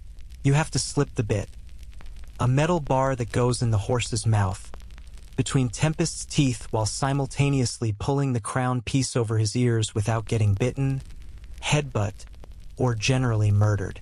Tempest is veteran enough to tolerate this, opening his mouth for the bit with weary resignation. But you've dealt with younger horses who fight the whole process like you're trying to poison them. You buckle the throat latch and noseband, adjust the brow band, and step back to assess your work. Tempest is now fully tacked and looking every inch the warhorse he is. Powerful, intimidating, and extremely expensive. You allow yourself a moment of pride before remembering that you have 5 more horses to prepare and about 30 minutes to do it. The next hour is a blur of grooming, checking hooves, lifting saddles, and wrestling with bridles. Silverfoot is easy. She stands quietly and actually seems to enjoy the attention. Thunder, the young gray destrier, tries to bite you twice and succeeds once, leaving a painful bruise on your forearm that'll be purple by tomorrow. A mare named Wildrose kicks at you when you pick her rear hooves, missing by inches. By the time you reach horse number 6, you're moving on pure adrenaline and the fear of Edmund's wrath if you're late. Thomas is working parallel to you, preparing his assigned horses, and you can see he's struggling too. His face is flushed and he's limping slightly. One of his horses probably stepped on his foot. Getting stepped on is a daily occurrence. Horse hooves concentrate 1,200 pounds of weight into a 4-inch circle. It's like being hit with a hammer, except the hammer weighs as much as a compact car. Finally, blessedly, all 6 horses are ready. You lead Tempest out to the courtyard where Sir Geoffrey waits with several other knights. They're dressed in partial armor. Not full battle gear. This is just a training session, and they're laughing about something, completely oblivious to the hours of labor that went into preparing their horses. Sir Geoffrey doesn't even look at you as he takes Tempest's reins. No thank you. No acknowledgement that you exist. You're furniture to him, a necessary but unremarkable part of the castle infrastructure. The knights mount up, which is its own spectacle. Even without full armor, getting onto a 16-hand horse requires either a mounting block or impressive athleticism. Sir Geoffrey uses a block, swinging his leg over Tempest's back with practiced ease. Tempest, veteran that he is, stands perfectly still for this despite being a nightmare for you earlier. Typical. The riding party departs through the castle gates, heading to the practice fields where they'll spend the next few hours training, charging at targets, practicing mounted combat, showing off for each other.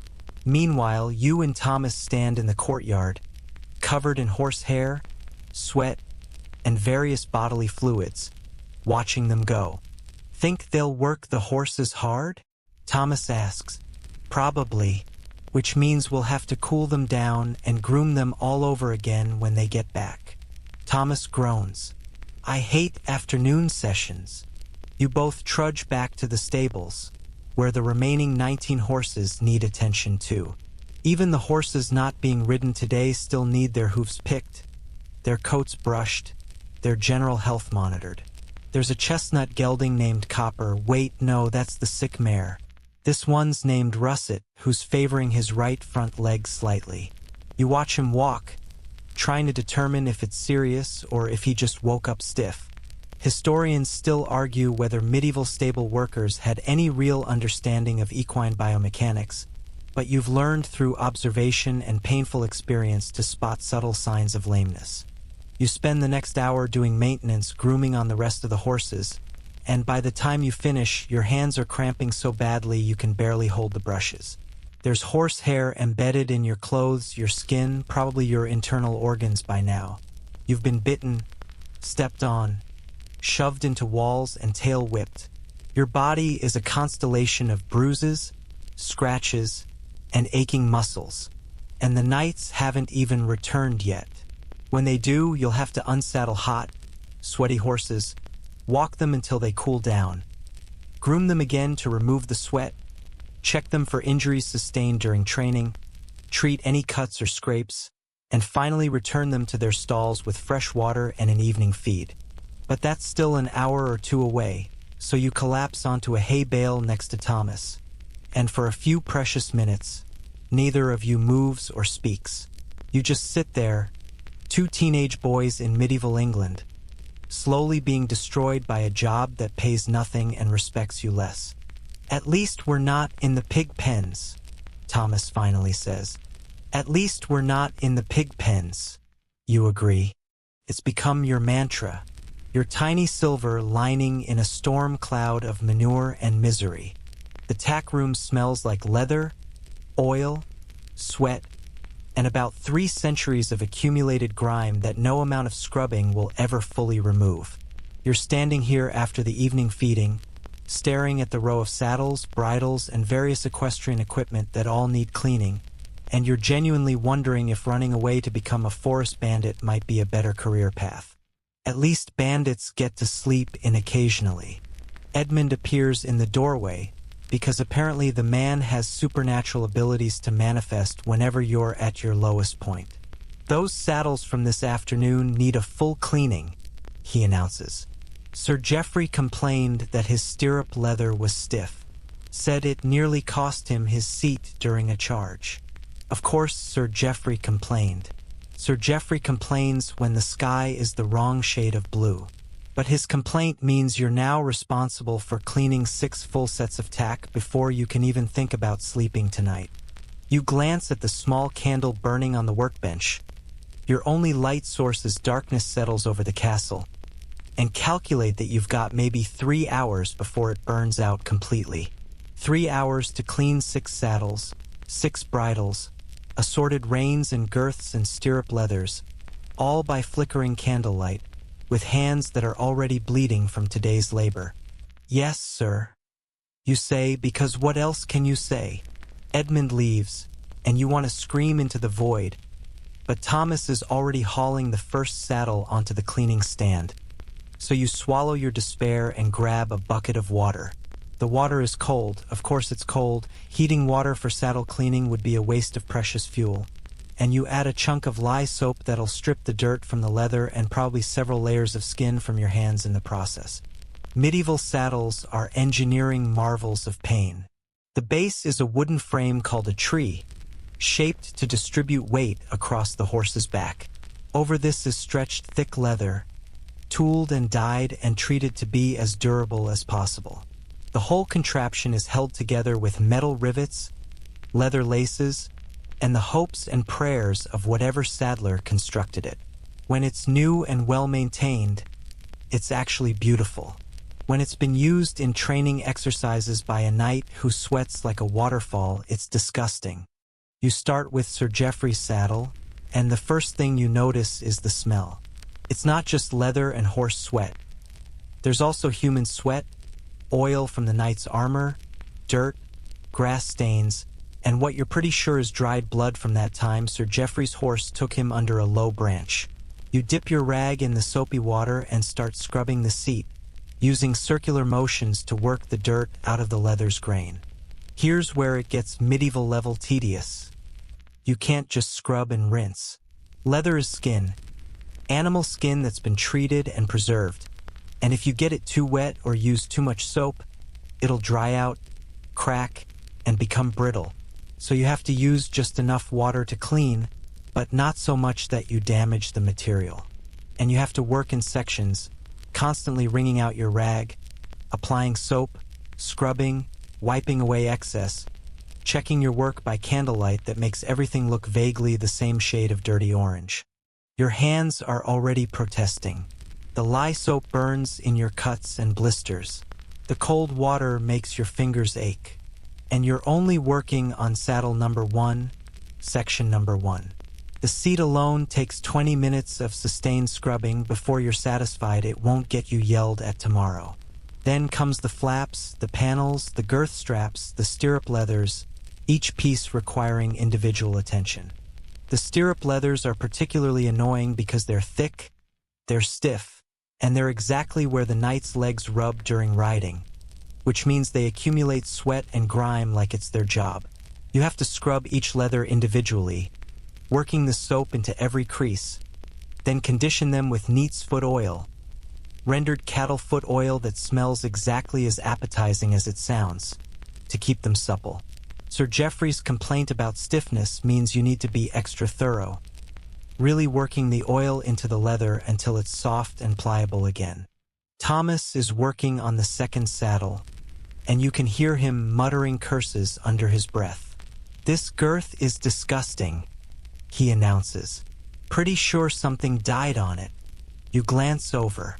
The girth, the wide strap that goes under the horse's belly, is indeed revolting. It's made of leather and will blend, and it's soaked with horse sweat, dirt, and various unidentifiable substances. Girths take the most abuse of any tack piece because they're constantly rubbing against the horse's sensitive barrel area, getting soaked with sweat, collecting dirt and hair. They need regular cleaning or they'll cause girth galls, painful sores that can make a horse unusable for weeks. Want to trade? You offer, mostly joking. Not a chance. Suffer with your stirrup leathers. I'll suffer with my biological hazard. You return to your work, moving on to the saddle's underside. This is where it gets really fun because the underside is where the saddle contacts the horse, which means it's impregnated with horse sweat, dead skin cells, and hair. So much hair. You're scrubbing out clumps of Tempest's coat from the fleece lining, and it's embedded so deeply you practically need to excavate it. Your fingernails are already broken and dirty, and now you're adding packed with horse hair to their list of problems. The bridles are somehow even worse than the saddles because they're made of thinner leather with more metal parts that need individual attention. Sir Geoffrey's bridle has a bit, the metal mouthpiece, that's green with oxidation and horse slobber residue. You have to scrub this with sand and water, polishing it until it shines, because a rusty bit can hurt the horse's mouth and make them difficult to control. The leather straps of the bridle are narrow and delicate, easy to crack if you're not careful, and there are about 17 different buckles that need to be cleaned, checked for wear, and oiled. You're working on the brow band, the strap that goes across the horse's forehead. When the candle flickers, your heart sinks. If that candle goes out before you finish, you'll be working in complete darkness, and there's no way you can do this job properly without light. You glance at Thomas. "How much candle do we have left?" He looks at the stub. "Maybe 2 hours? We need to work faster." Faster, right? You're already working as fast as your damaged hands and exhausted body will allow. But sure, let's add speed to the equation. You increase your pace, scrubbing harder, moving from section to section with less precision and more desperation. The quality of your work is definitely declining, but at this point you're gambling that adequately clean in time beats perfectly clean but not finished. Here's a medieval tack cleaning fact that might interest you. This isn't just busy work. Properly maintained tack can last decades. Neglected tack falls apart, potentially in the middle of a battle or tournament, which can get knights killed. So yes, you're scrubbing saddles at 10 o'clock at night by candlelight, and yes, it's miserable, but it's also genuinely important. Not that anyone will acknowledge your contribution. If the tack is perfect, it's expected. If there's a problem, it's your fault. Medieval labor relations in a nutshell. By saddle number 3, your hands are bleeding again. The combination of lye soap, cold water, and repetitive scrubbing has reopened some of your blisters, and now you're leaving little pink-tinged smears on the leather you're trying to clean. You rinse your hands in the bucket, watching the water turn slightly red, and continue working because stopping isn't an option. The human body is capable of extraordinary things when stop working means get beaten or fired, and you're discovering exactly how much pain you can work through when sufficiently motivated by fear. Saddles 4 and 5 blur together. You're not even sure what you're cleaning anymore, just applying soap, scrubbing, wiping, oiling, repeating. Your mind has gone to that distant place where conscious thought happens somewhere else and your body just goes through motions. Thomas is in a similar state, both of you working in exhausted silence, punctuated by occasional grunts of frustration when you encounter a particularly stubborn stain or a buckle that won't come clean. The 6th saddle belongs to Sir Richard, a younger knight who actually rides gently and takes care of his equipment. His saddle is in better condition than the others, which means it takes slightly less time to clean, which is the only blessing you've received all day. You scrub through it with the last reserves of your energy, checking each section by the dying candlelight, praying you haven't missed anything obvious that'll get you in trouble tomorrow. Finally, you and Thomas finish. 6 saddles cleaned, conditioned, and returned to their stands. 6 bridles scrubbed, polished, and hung on their hooks. Assorted reins, girths, stirrup leathers, and other equipment all accounted for and maintained. The candle is a tiny stub now, maybe 15 minutes of light left. You made it, barely.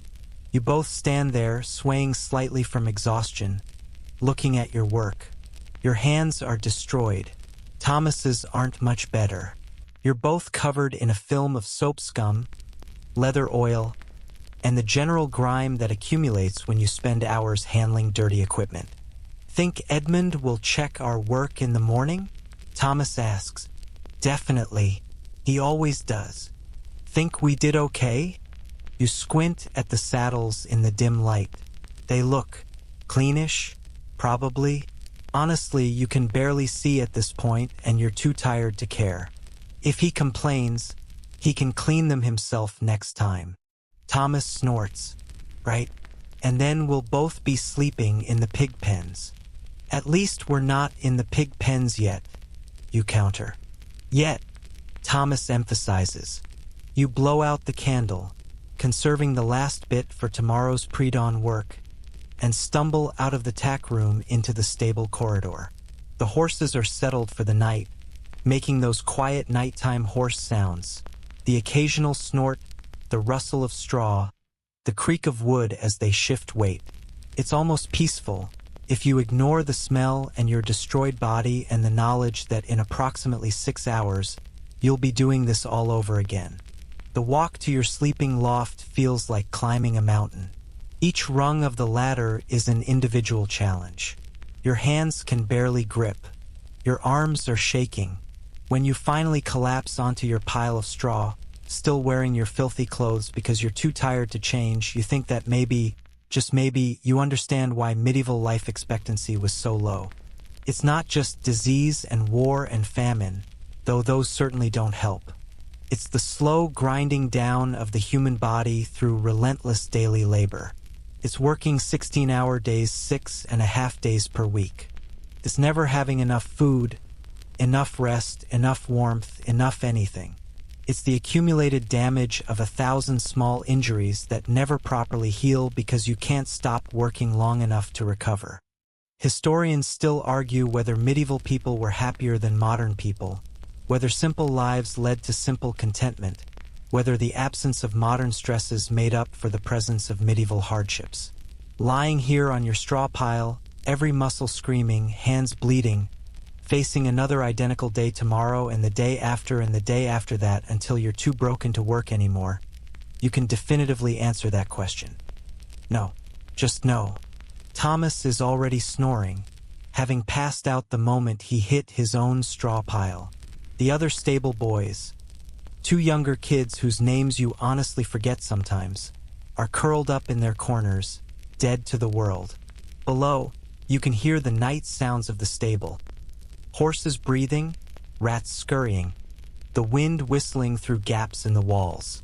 You close your eyes and try to sleep, but your hands hurt too much. The blisters throb, the cuts sting. Your back is one solid knot of agony. Your shoulders feel like they're made of ground glass. You shift positions, trying to find one that doesn't hurt, and discover that such a position doesn't exist. Eventually, exhaustion wins over pain, and you drift into something approximating sleep. It's not restful. You dream about saddles that need cleaning, buckets that need hauling, horses that need feeding. Even in sleep, you can't escape the job. And in what feels like minutes but is actually about 5 hours, Edmund will kick the ladder again, and you'll wake up, and the whole cycle will begin again. At least you're not in the pig pens. The stable hierarchy is a beautiful microcosm of medieval society, which is to say it's a brutally efficient system designed to remind you at every possible moment that you are worthless. At the top sits Edmund, the head groom, who reports directly to the master of horse, who reports to the castle steward, who reports to the lord himself. Edmund has been working with horses for 30 years, has the scars to prove it, and channels all his accumulated resentment about his own position into making your life miserable. He's not the bottom of the castle hierarchy, but he's close enough to see the bottom, and that makes him dangerous. Below Edmund is the senior groom, a man named Walter who's in his 40s and has somehow survived this job long enough to develop gray hair and a permanent limp from that time a destrier kicked him in the knee 5 years ago. Walter is marginally less terrible than Edmund, mostly because he's too tired and broken to actively torment you. He just does his job with the weary resignation of someone who knows this is his life until death or disability forces retirement, whichever comes first.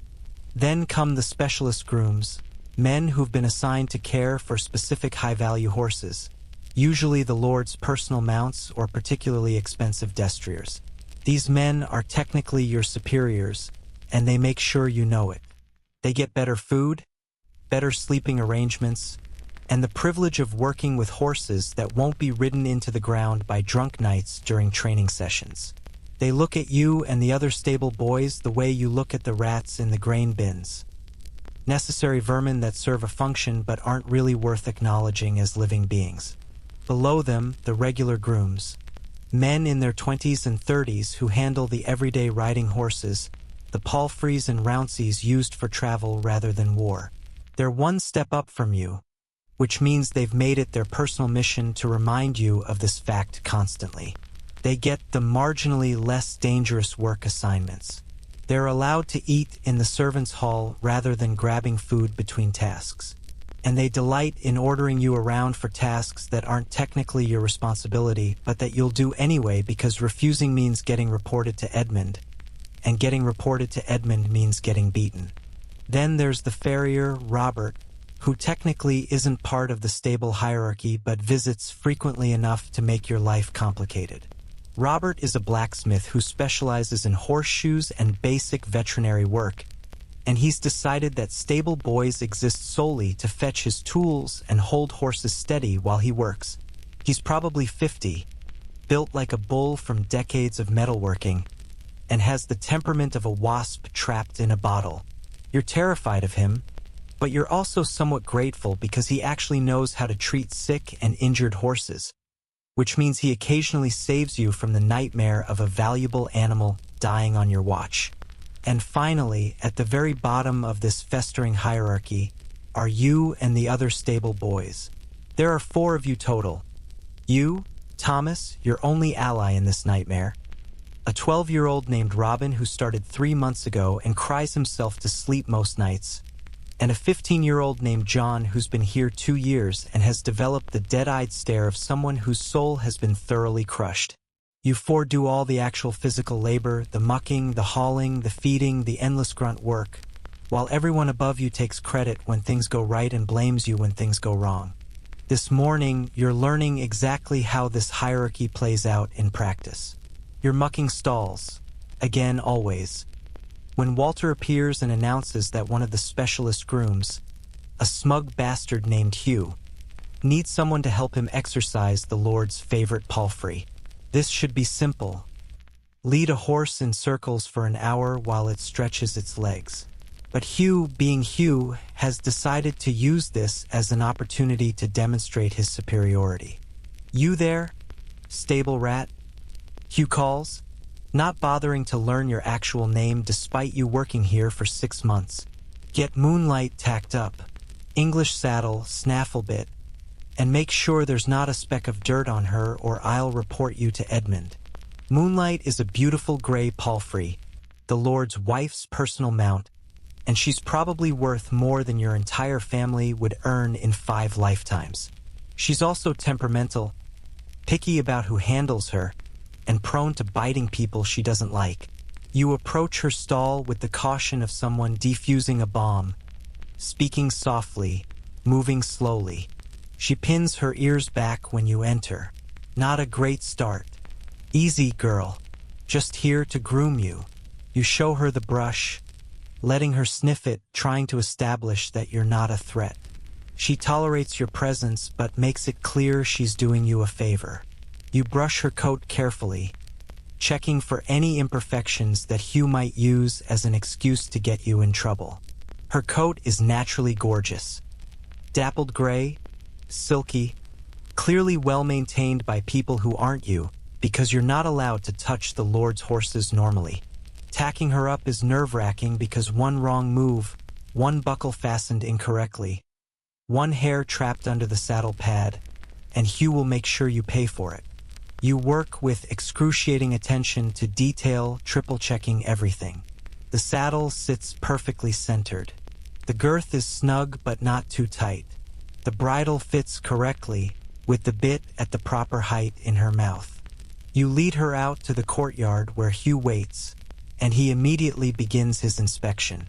He runs his hand over the saddle, checks the girth tension, examines the bridle fit, looks for literally anything he can criticize. You stand there, holding Moonlight's reins, trying not to look as anxious as you feel because showing weakness to people like Hugh is like bleeding in shark-infested waters. "Acceptable," he finally says, and you release a breath you didn't know you were holding. Then he adds, "But the stirrup leathers aren't even. Fix it." You look at the stirrup leathers. They look perfectly even to you, but arguing isn't an option, so you adjust them by maybe a 1/4 inch, and Hugh nods with satisfaction because this was never about the stirrups. It was about reminding you that he has power over you and you don't. He mounts Moonlight with theatrical grace, showing off his riding skills to no one in particular, and rides off to the exercise yard. "Clean her tack when I'm done," he calls over his shoulder. "And it better be spotless." You stand there in the courtyard watching him go, and Thomas appears beside you. "Hugh's such a—" "Don't," you interrupt. "If someone hears and reports us." Thomas nods grimly. "That's life at the bottom. You can't even complain without risking punishment." The pecking order reveals itself in 100 small ways throughout the day. At the midday meal, everyone eats in rough order of rank. Edmund and Walter eat first, getting the best portions of whatever thin stew and bread is available. The specialist grooms eat next. Regular grooms after that. And you? You eat whatever's left, which is usually the watery dregs of the stew and the hardest, stalest bread that nobody else wanted. You're genuinely hungry all the time, burning thousands of calories daily through manual labor, but consuming maybe enough to sustain a moderately active accountant. Robin, the 12-year-old, gets the worst of it. He's small, weak, and hasn't developed the calluses and pain tolerance yet. The older grooms delight in assigning him the most miserable tasks. Today, he's been ordered to scrub the stone floor of the feed room, on his hands and knees with cold water and a bristle brush, until every flagstone is visible. It's a task that'll take hours and accomplish basically nothing because the floor will be filthy again by tomorrow. But that's not the point. The point is humiliation, is breaking him down, is teaching him his place. You watch Robin scrubbing, his small hands already red and raw, and you remember your first weeks here. You got the same treatment. Everyone does. It's a kind of hazing, a way for people who've been broken by the system to break the next generation in turn. The cycle of abuse perpetuating itself, each victim becoming a future tormentor. Hey, stable rat, one of the regular grooms, a guy named Peter who's maybe 25, shouts at you. The water trough in stall 17 needs scrubbing. Get on it. Stall 17. That's not even your section today. Peter's just ordering you to do his work because he can. You want to point out that you've got your own tasks assigned by Edmund, that you're already behind schedule, that this isn't fair. But fairness is a concept that doesn't exist in the stable hierarchy. Instead, you just nod and say, "Yes, sir," and head to stall 17 with a scrub brush and bucket. The water trough is disgusting. Coated in green algae, bits of hay floating in scummy water, and what you're pretty sure is a dead mouse at the bottom. You drain the trough, remove the deceased rodent with your bare hands because gloves are for rich people, and start scrubbing. The algae is slimy and stubborn, requiring sustained effort to remove. Your hands, already damaged from yesterday's tack cleaning, scream in protest as you scrub. While you're working, you hear laughter from the stable courtyard. You glance out to see several grooms standing around, joking and taking a break. They're not working, they're just resting, taking a moment, something you haven't been allowed to do since you started this job. The inequity of it burns in your chest. But what can you do? Complain to Edmund? He'll side with the grooms every time because maintaining the hierarchy is more important than fairness or efficiency or your physical well-being. Here's something historians still argue about: whether medieval social hierarchies were more rigid than modern ones. Some scholars argue that medieval people accepted their place in society as divinely ordained and didn't question it. Others argue that resentment simmered constantly beneath the surface, occasionally exploding into peasant revolts. Scrubbing this trough while the grooms laugh outside, you can definitively say you're in the simmering resentment camp. You're furious, but fury without power is just exhausting, so you channel it into scrubbing harder, taking out your anger on algae that never asked for any of this. The farrier, Robert, arrives mid-afternoon, and suddenly everyone's scrambling because Robert outranks basically everyone except Edmund and expects immediate service. "I need 3 horses prepared for shoeing," he announces. "The bay destrier in stall 4, the chestnut mare in stall 11, and that troublesome gray gelding." Guess who gets assigned to help him? That's right, you and Thomas. Holding horses for shoeing is genuinely dangerous work. Horses don't particularly enjoy having their feet manipulated and metal shoes nailed on, even though the process doesn't hurt them if done correctly. Some horses stand quietly. Others fight, rear, kick, and generally try to murder everyone involved. You lead the bay destrier from stall 4, a massive creature named Valor who's known for his terrible temper. Robert has set up his portable forge in the courtyard, and the smell of hot metal and burning hoof fills the air. Your job is to hold Valor's head, keeping him calm and still while Robert works on his feet. Sounds simple. It's not. Robert picks up Valor's front hoof, and the horse immediately tries to pull it back. Robert, who's done this about 10,000 times, holds firm and starts examining the old shoe. This one's loose. Could have thrown it in another week and gone lame. Who's been checking hooves? You have. You check hooves every day. But the accusation in his tone makes it clear he's decided this is your fault somehow, even though horseshoes work loose naturally through use and there's literally nothing you could have done to prevent it. I check them daily, sir. You offer weekly. Not well enough, apparently. Robert pries the old shoe off, and Valor shifts nervously. You tighten your grip on the halter, speaking soothingly to the horse, trying to keep him calm. Robert starts trimming the hoof wall with massive nippers, and the sound, a crunching, cracking noise, always makes you wince even though you know it doesn't hurt the horse. While Robert works, you're basically a living anchor, using your entire body weight to keep Valor's head steady. The horse outweighs you by 1,000 pounds and could easily yank his head up, taking you with him, possibly breaking your arms or jaw in the process. This has happened to stable boys before. You've heard the stories. So you hold on with everything you have, your damaged hands screaming, your arms shaking, praying that Valor cooperates. He doesn't, of course. Halfway through fitting the new shoe, Valor decides he's had enough and rears slightly, lifting his front feet, including the one Robert's working on, off the ground. Robert curses creatively and drops the hoof. "Control that animal," he shouts at you. You're trying. You're literally using every ounce of strength you possess. But you're a 16-year-old kid and Valor is a warhorse, and the physics of this situation are not in your favor. Somehow, through a combination of luck and desperation, you manage to get Valor settled again, and Robert returns to work, muttering about incompetent stable boys. By the time all 3 horses are shod, a process that takes 3 hours, you're exhausted, you've been stepped on twice, and Robert has blamed you for approximately 7 things that were absolutely not your fault.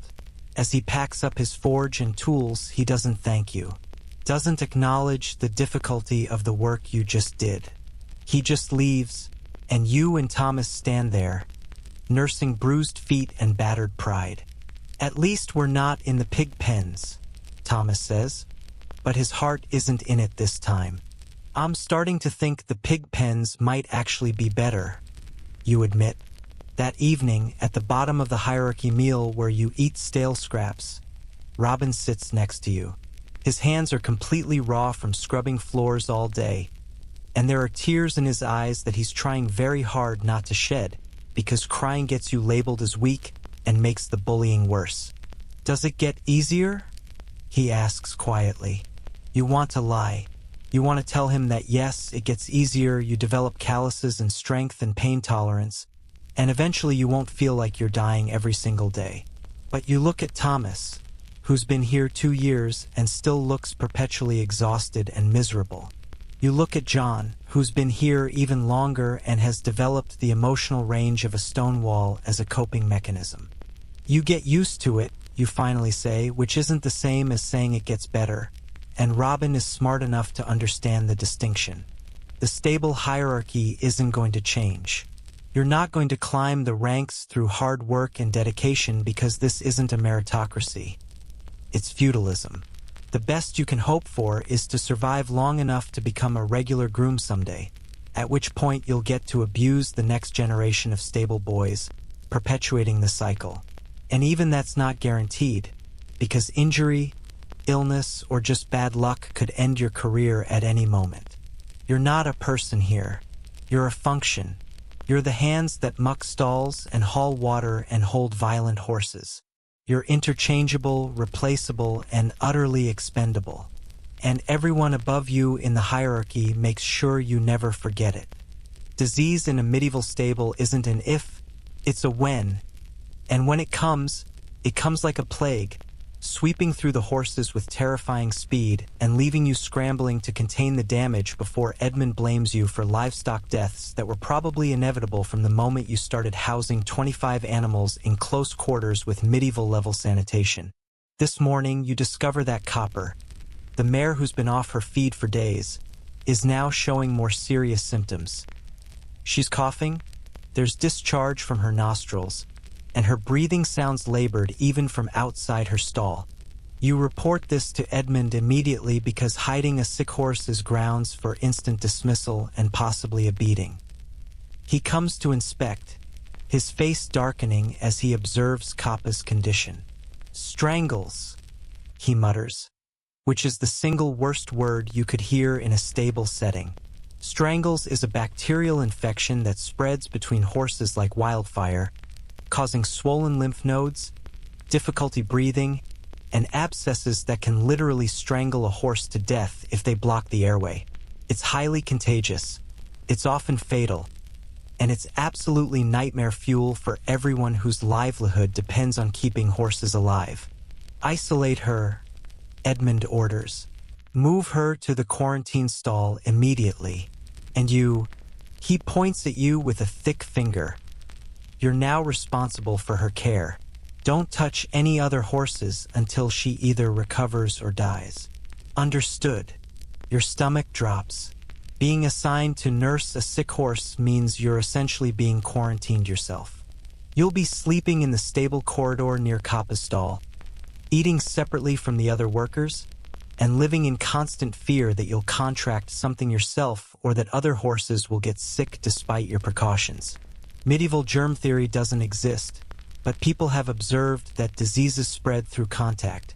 So the solution is crude isolation and hoping for the best. You lead Copper to the quarantine stall at the far end of the stable complex, a smaller, separate building that's used for sick animals and mares in foaling. Copper walks slowly, her head low, breathing with obvious difficulty. Each breath produces a wet, rattling sound that makes your own chest tighten in sympathy. You settle her into the stall with fresh straw and water, and she immediately lies down, which is concerning because healthy horses prefer to stand. A horse that lies down voluntarily is a horse that's feeling truly terrible. Thomas appears at the quarantine building entrance, maintaining careful distance. "Edmund says I'm bringing you meals and supplies, but I can't come closer than 10 feet. How bad is she?" "Bad," you say honestly. "If this is strangles, it's going to get worse before it gets better." "If it gets better, what are you supposed to do for her?"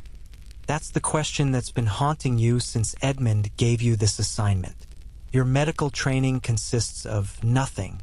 You know, some folk remedies you've picked up from watching the farrier and listening to older grooms talk. You know that steaming helps horses breathe better when they're congested. You know that certain herbs are supposed to have healing properties, though whether they actually work or just make people feel like they're doing something is questionable. Historians still argue whether medieval veterinary medicine was effective or essentially elaborate placebo theater with occasional accidental successes. "I'm going to try steaming her," you tell Thomas, and Edmund said the farrier is bringing some kind of poultice for the swelling. Beyond that, you shrug helplessly. "I guess I just keep her comfortable and hope she doesn't die." The steaming process involves boiling water, which means you need to build and maintain a fire in the quarantine building's small hearth, and creating vapor that Copper can breathe. You fill a bucket with hot water, add some herbs that someone once told you help with breathing. You think it's eucalyptus or maybe just random grass? Honestly, you're not sure. And drape a cloth over Coppa's head and the bucket, creating a makeshift steam tent. She tolerates this for maybe 3 minutes before shaking her head and destroying your setup, which means you get to do it all over again, and again, and again.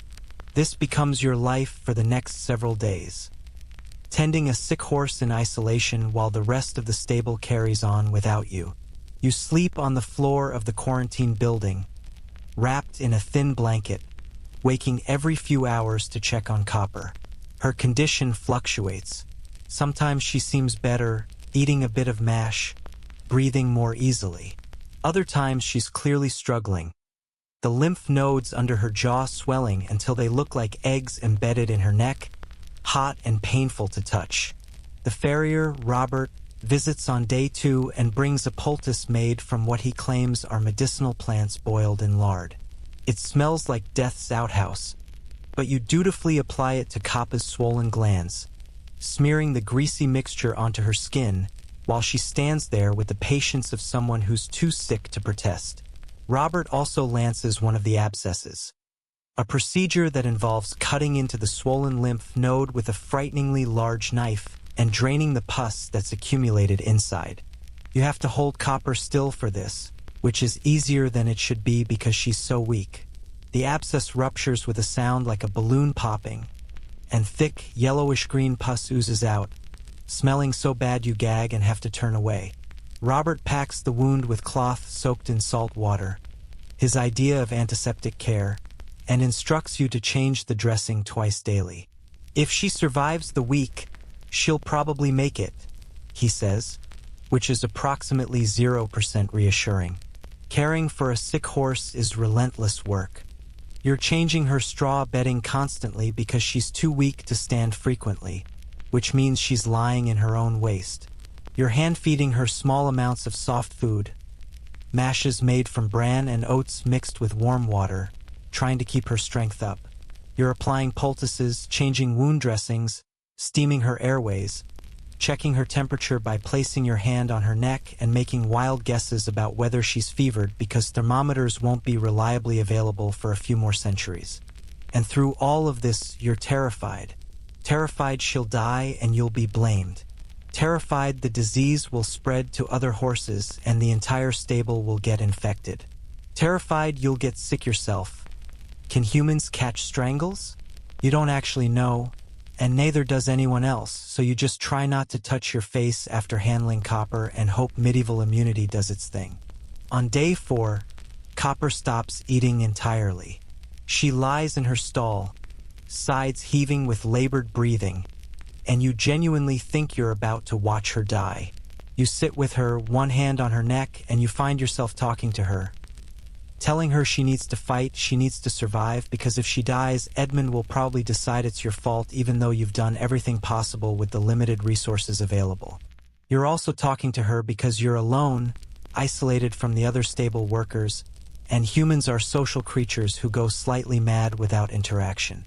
"Come on, Copper," you whisper. "You're worth more than my family earns in 10 years. You can't die because of some stupid bacteria that nobody will understand for another 600 years. That would be such an unfair ending." She doesn't respond, obviously, because she's a horse and also possibly dying.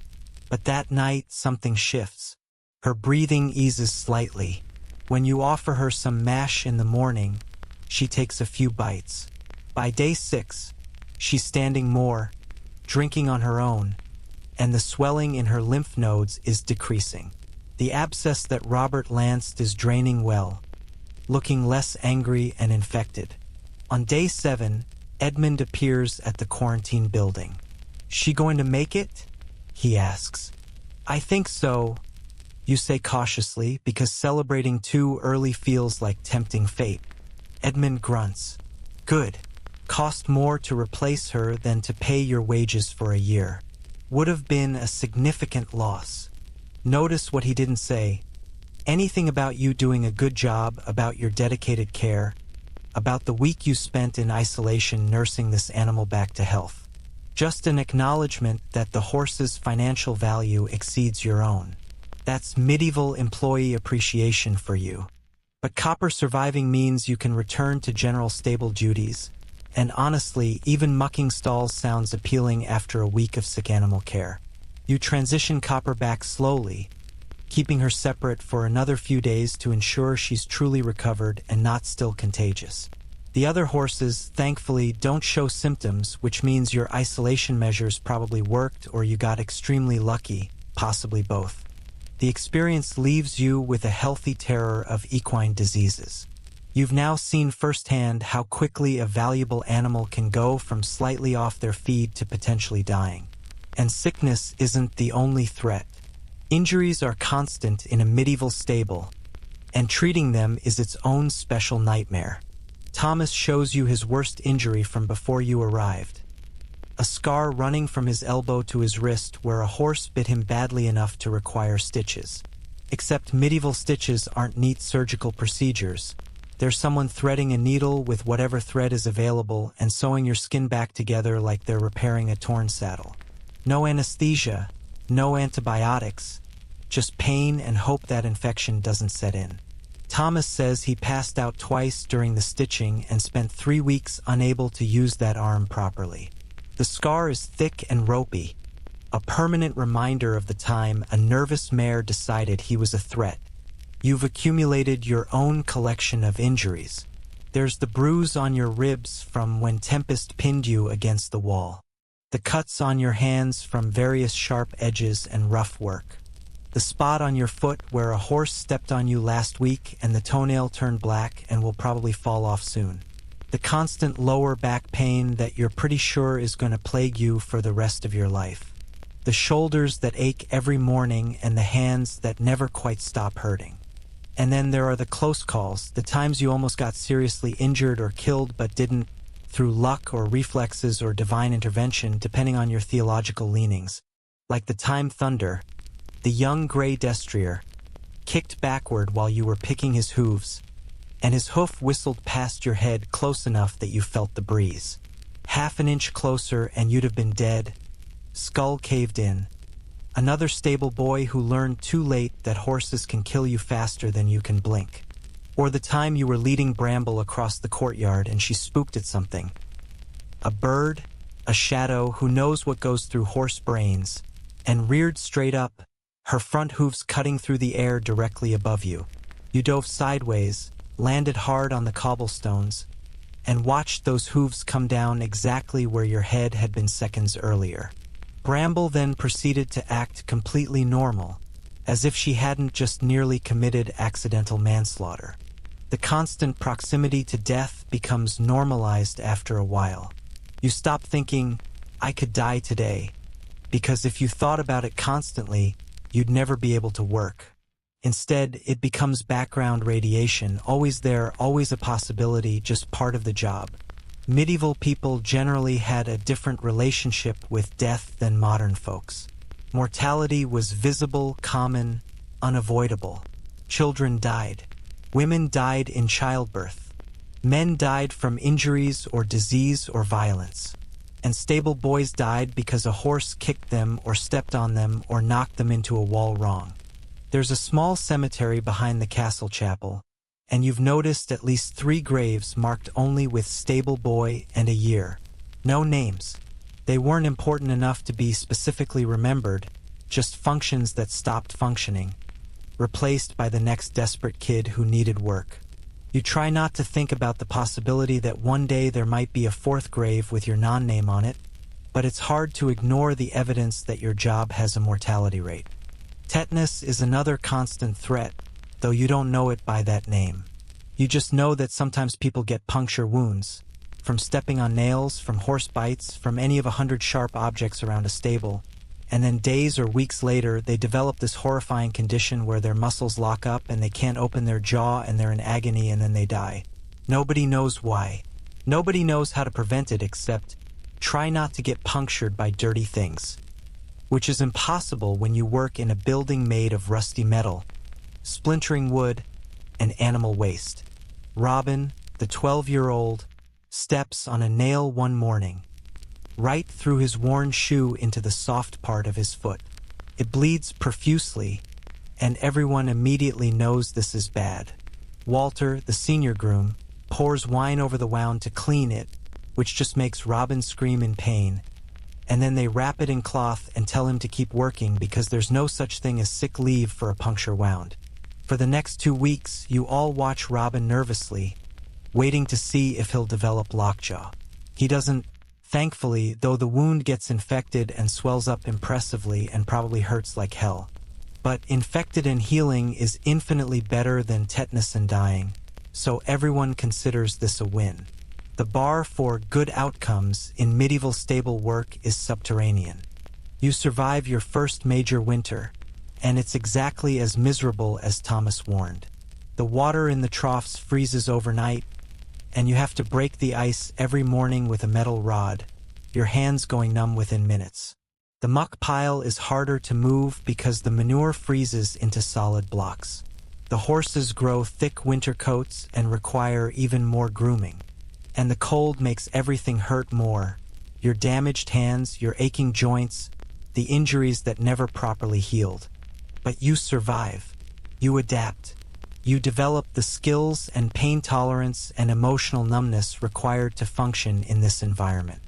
You're no longer the terrified new kid who didn't know which end of the pitchfork to hold. You're a competent, stable boy who can muck a stall efficiently, tack up a warhorse without getting killed, and nurse a sick mare through strangles. The cost of this competence is written on your body in scars, calluses, and chronic pain. You're 17 now, and you already feel middle-aged. But you're alive, which is more than some can say. At least you're not in the pig pens.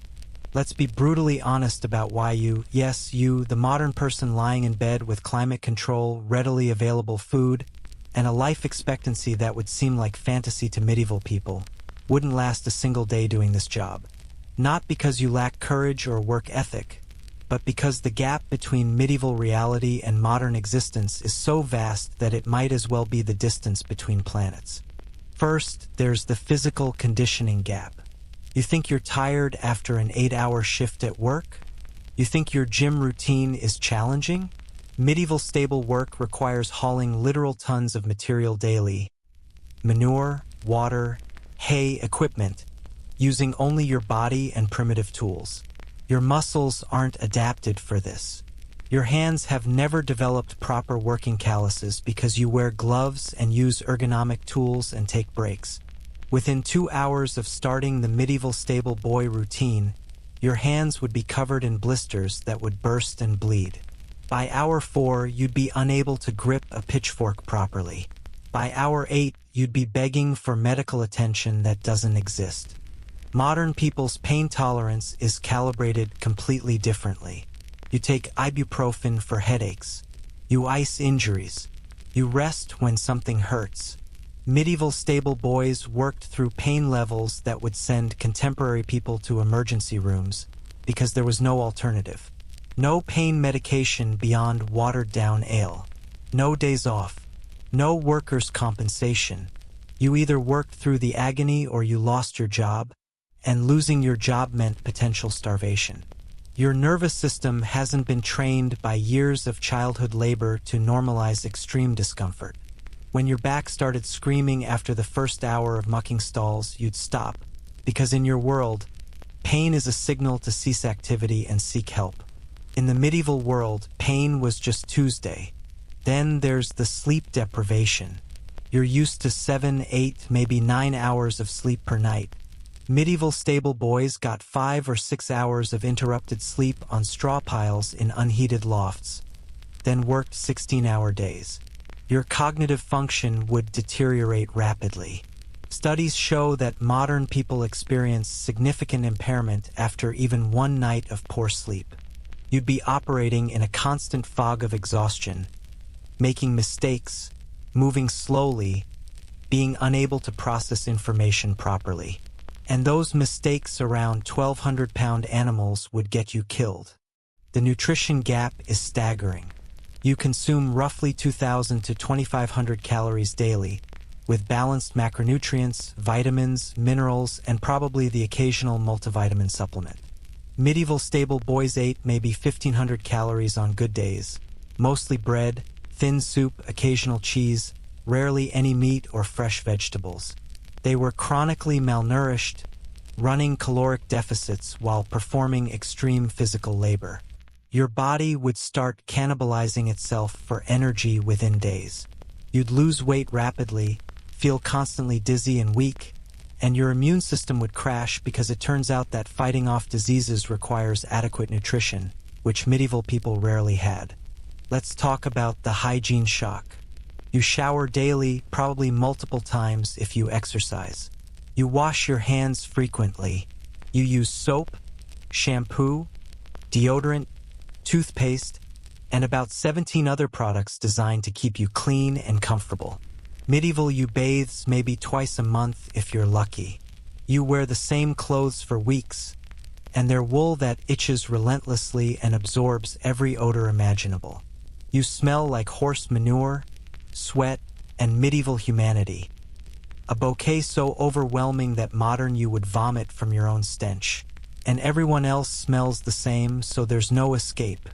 The psychological impact of constant filth would break your spirit faster than the physical labor broke your body. The disease exposure would terrify you.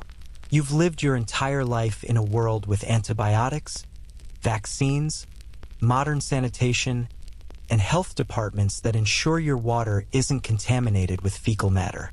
Medieval stables were petri dishes of bacteria, parasites, and viruses. You'd be constantly exposed to zoonotic diseases from the horses, ringworm, various bacterial infections, parasites that burrow under your skin. You'd drink water from wells that were probably contaminated despite people's best efforts. You'd eat food prepared in unsanitary conditions by people who'd never heard of hand washing. Your immune system, trained in the relatively sterile modern world, would be overwhelmed. You'd be constantly sick, stomach problems, respiratory infections, skin conditions, the works. The psychological toll would destroy you long before the physical challenges did. You're accustomed to having agency over your life. You choose your career, your schedule, your living situation. You have rights, protections, the ability to quit if a job is intolerable. Medieval stable boys had none of this. You were essentially property, slightly more valuable than livestock, but not by much. Edmund could hit you and face no consequences. Knights could treat you with contempt, and you had to accept it. You worked when told, slept when permitted, ate what was provided, and had zero control over your circumstances. The learned helplessness and constant dehumanization would induce depression and anxiety that would be crippling, and there was no therapy, no support systems, no recognition that mental health even existed as a concept. Modern people are also catastrophically unprepared for the boredom and monotony. Yes, your job might feel repetitive sometimes, but you have stimulation. Phones, internet, books, music, television, conversation with equals. Medieval stable life was the same tasks, day after day, week after week, year after year, with no entertainment beyond occasionally listening to other miserable people complain about their miserable lives. The crushing sameness of existence would erode your sanity. Humans need mental stimulation, novelty, hope for the future. Medieval stable boys had none of these things. Just endless labor until death or disability. The social isolation would be particularly brutal for modern people. You're used to friendships based on mutual interests and respect, romantic relationships, family connections maintained through technology. Medieval stable boys had transactional relationships based entirely on hierarchy. Nobody cared about your feelings, hopes, or dreams. You weren't a person with internal depth, you were a function. The loneliness of being treated as less than human, day after day, would be psychologically devastating in ways that modern people, accustomed to basic dignity and recognition, can barely comprehend. And the lack of future prospects would crush your spirit. Modern, you can learn new skills, change careers, pursue education, imagine a better life. Medieval stable boys were locked into their social class virtually forever. Your absolute best-case scenario was surviving long enough to become a regular groom, at which point you'd get slightly better food and the privilege of abusing the next generation of stable boys. There was no path to meaningful improvement, no hope that hard work would be rewarded with opportunity. Just survival day by day until your body gave out. The hopelessness would be suffocating. Let's be specific about day one of you attempting this job. You wake at 4 a.m., already a problem, because you probably went to bed at midnight because that's your routine. 2 hours into your shift, while mucking your fifth stall, your back would seize up. Modern, you would stop, maybe stretch, definitely complain. Medieval, you would be expected to continue working through it. By hour 3, the blisters on your hands would be unbearable. You'd probably cry, which would get you mocked mercilessly. Hour 4, you'd be so hungry and tired that you'd start making mistakes. Moving too slowly, failing to watch the horse's body language, putting yourself in danger. By midday, you'd be having a genuine physical crisis. Dehydrated because you forgot to drink enough water while hauling 50 buckets. Hypoglycemic because your body isn't adapted to medieval nutrition. Injured because you weren't fast enough avoiding a kick or a bite. And then Edmund would yell at you for being slow and incompetent, and you, accustomed to being treated with basic human respect, would either talk back, getting yourself beaten or fired, or would have an emotional breakdown, same result. You wouldn't make it to the evening feeding. You'd either collapse from exhaustion, refuse to continue, or get seriously injured because your slowed reflexes and mental fog made you sloppy around dangerous animals. And even if you somehow muscled through day 1, you'd wake up on day 2 so sore that you literally couldn't move. Your muscles, never subjected to this level of abuse, would be destroyed. Your hands would be infected because you don't have antibiotics for your burst blisters. You'd be emotionally shattered from a day of dehumanization and hopelessness. Modern conveniences haven't just made life easier, they've fundamentally rewired what humans can tolerate. Central heating means your body doesn't know how to function effectively in sustained cold. Modern medicine means you've never had to work through serious illness or injury. Labor laws mean you've never experienced truly exploitative working conditions.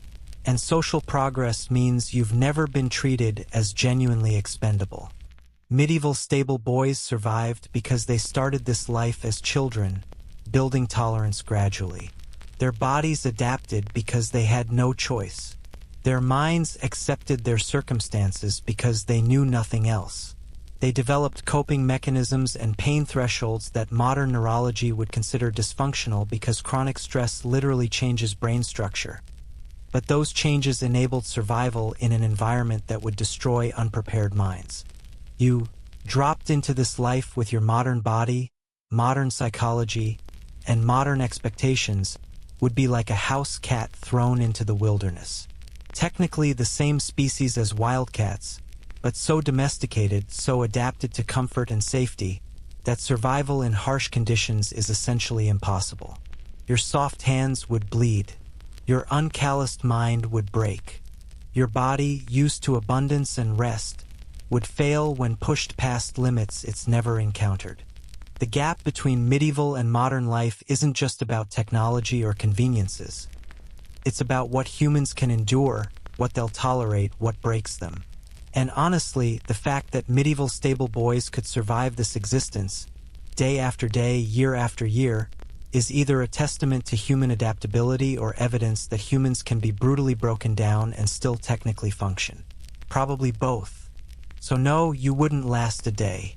Not because you're weak, but because you're human, and humans aren't meant to live like this. We built civilization specifically to escape these conditions. Every modern comfort you enjoy, soft beds, climate control, varied food, medical care, basic dignity, exists because our ancestors endured lives like the medieval stable boys and collectively decided, never again. The medieval world was brutal, short, painful, and hopeless for the vast majority of people. Understanding this isn't about romanticizing the past or feeling superior to it. It's about recognizing that progress is real, that the improvements in human life over centuries are profound, and that maybe, just maybe, we should appreciate not having to shovel horse manure for 16 hours a day while slowly dying from malnutrition and parasites. You're lying in your comfortable bed right now, reading this story, probably warm and well-fed and safe. You're experiencing a level of comfort and security that medieval stable boys couldn't even conceptualize. They would think your life was heaven. You'd think their life was hell. You'd both be right. And honestly, at least you're not in the pig pens.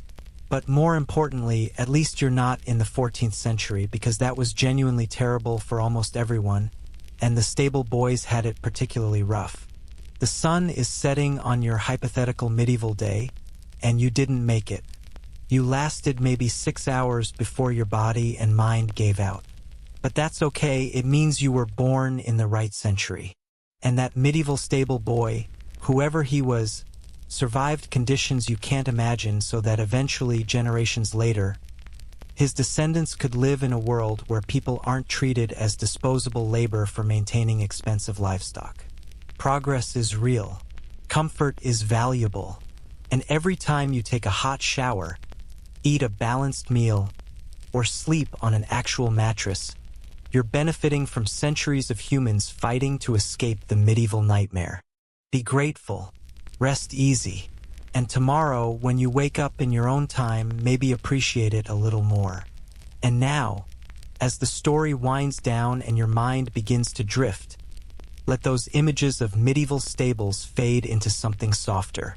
The sounds of horses breathing in the night, the rustle of straw, the distant echo of castle life.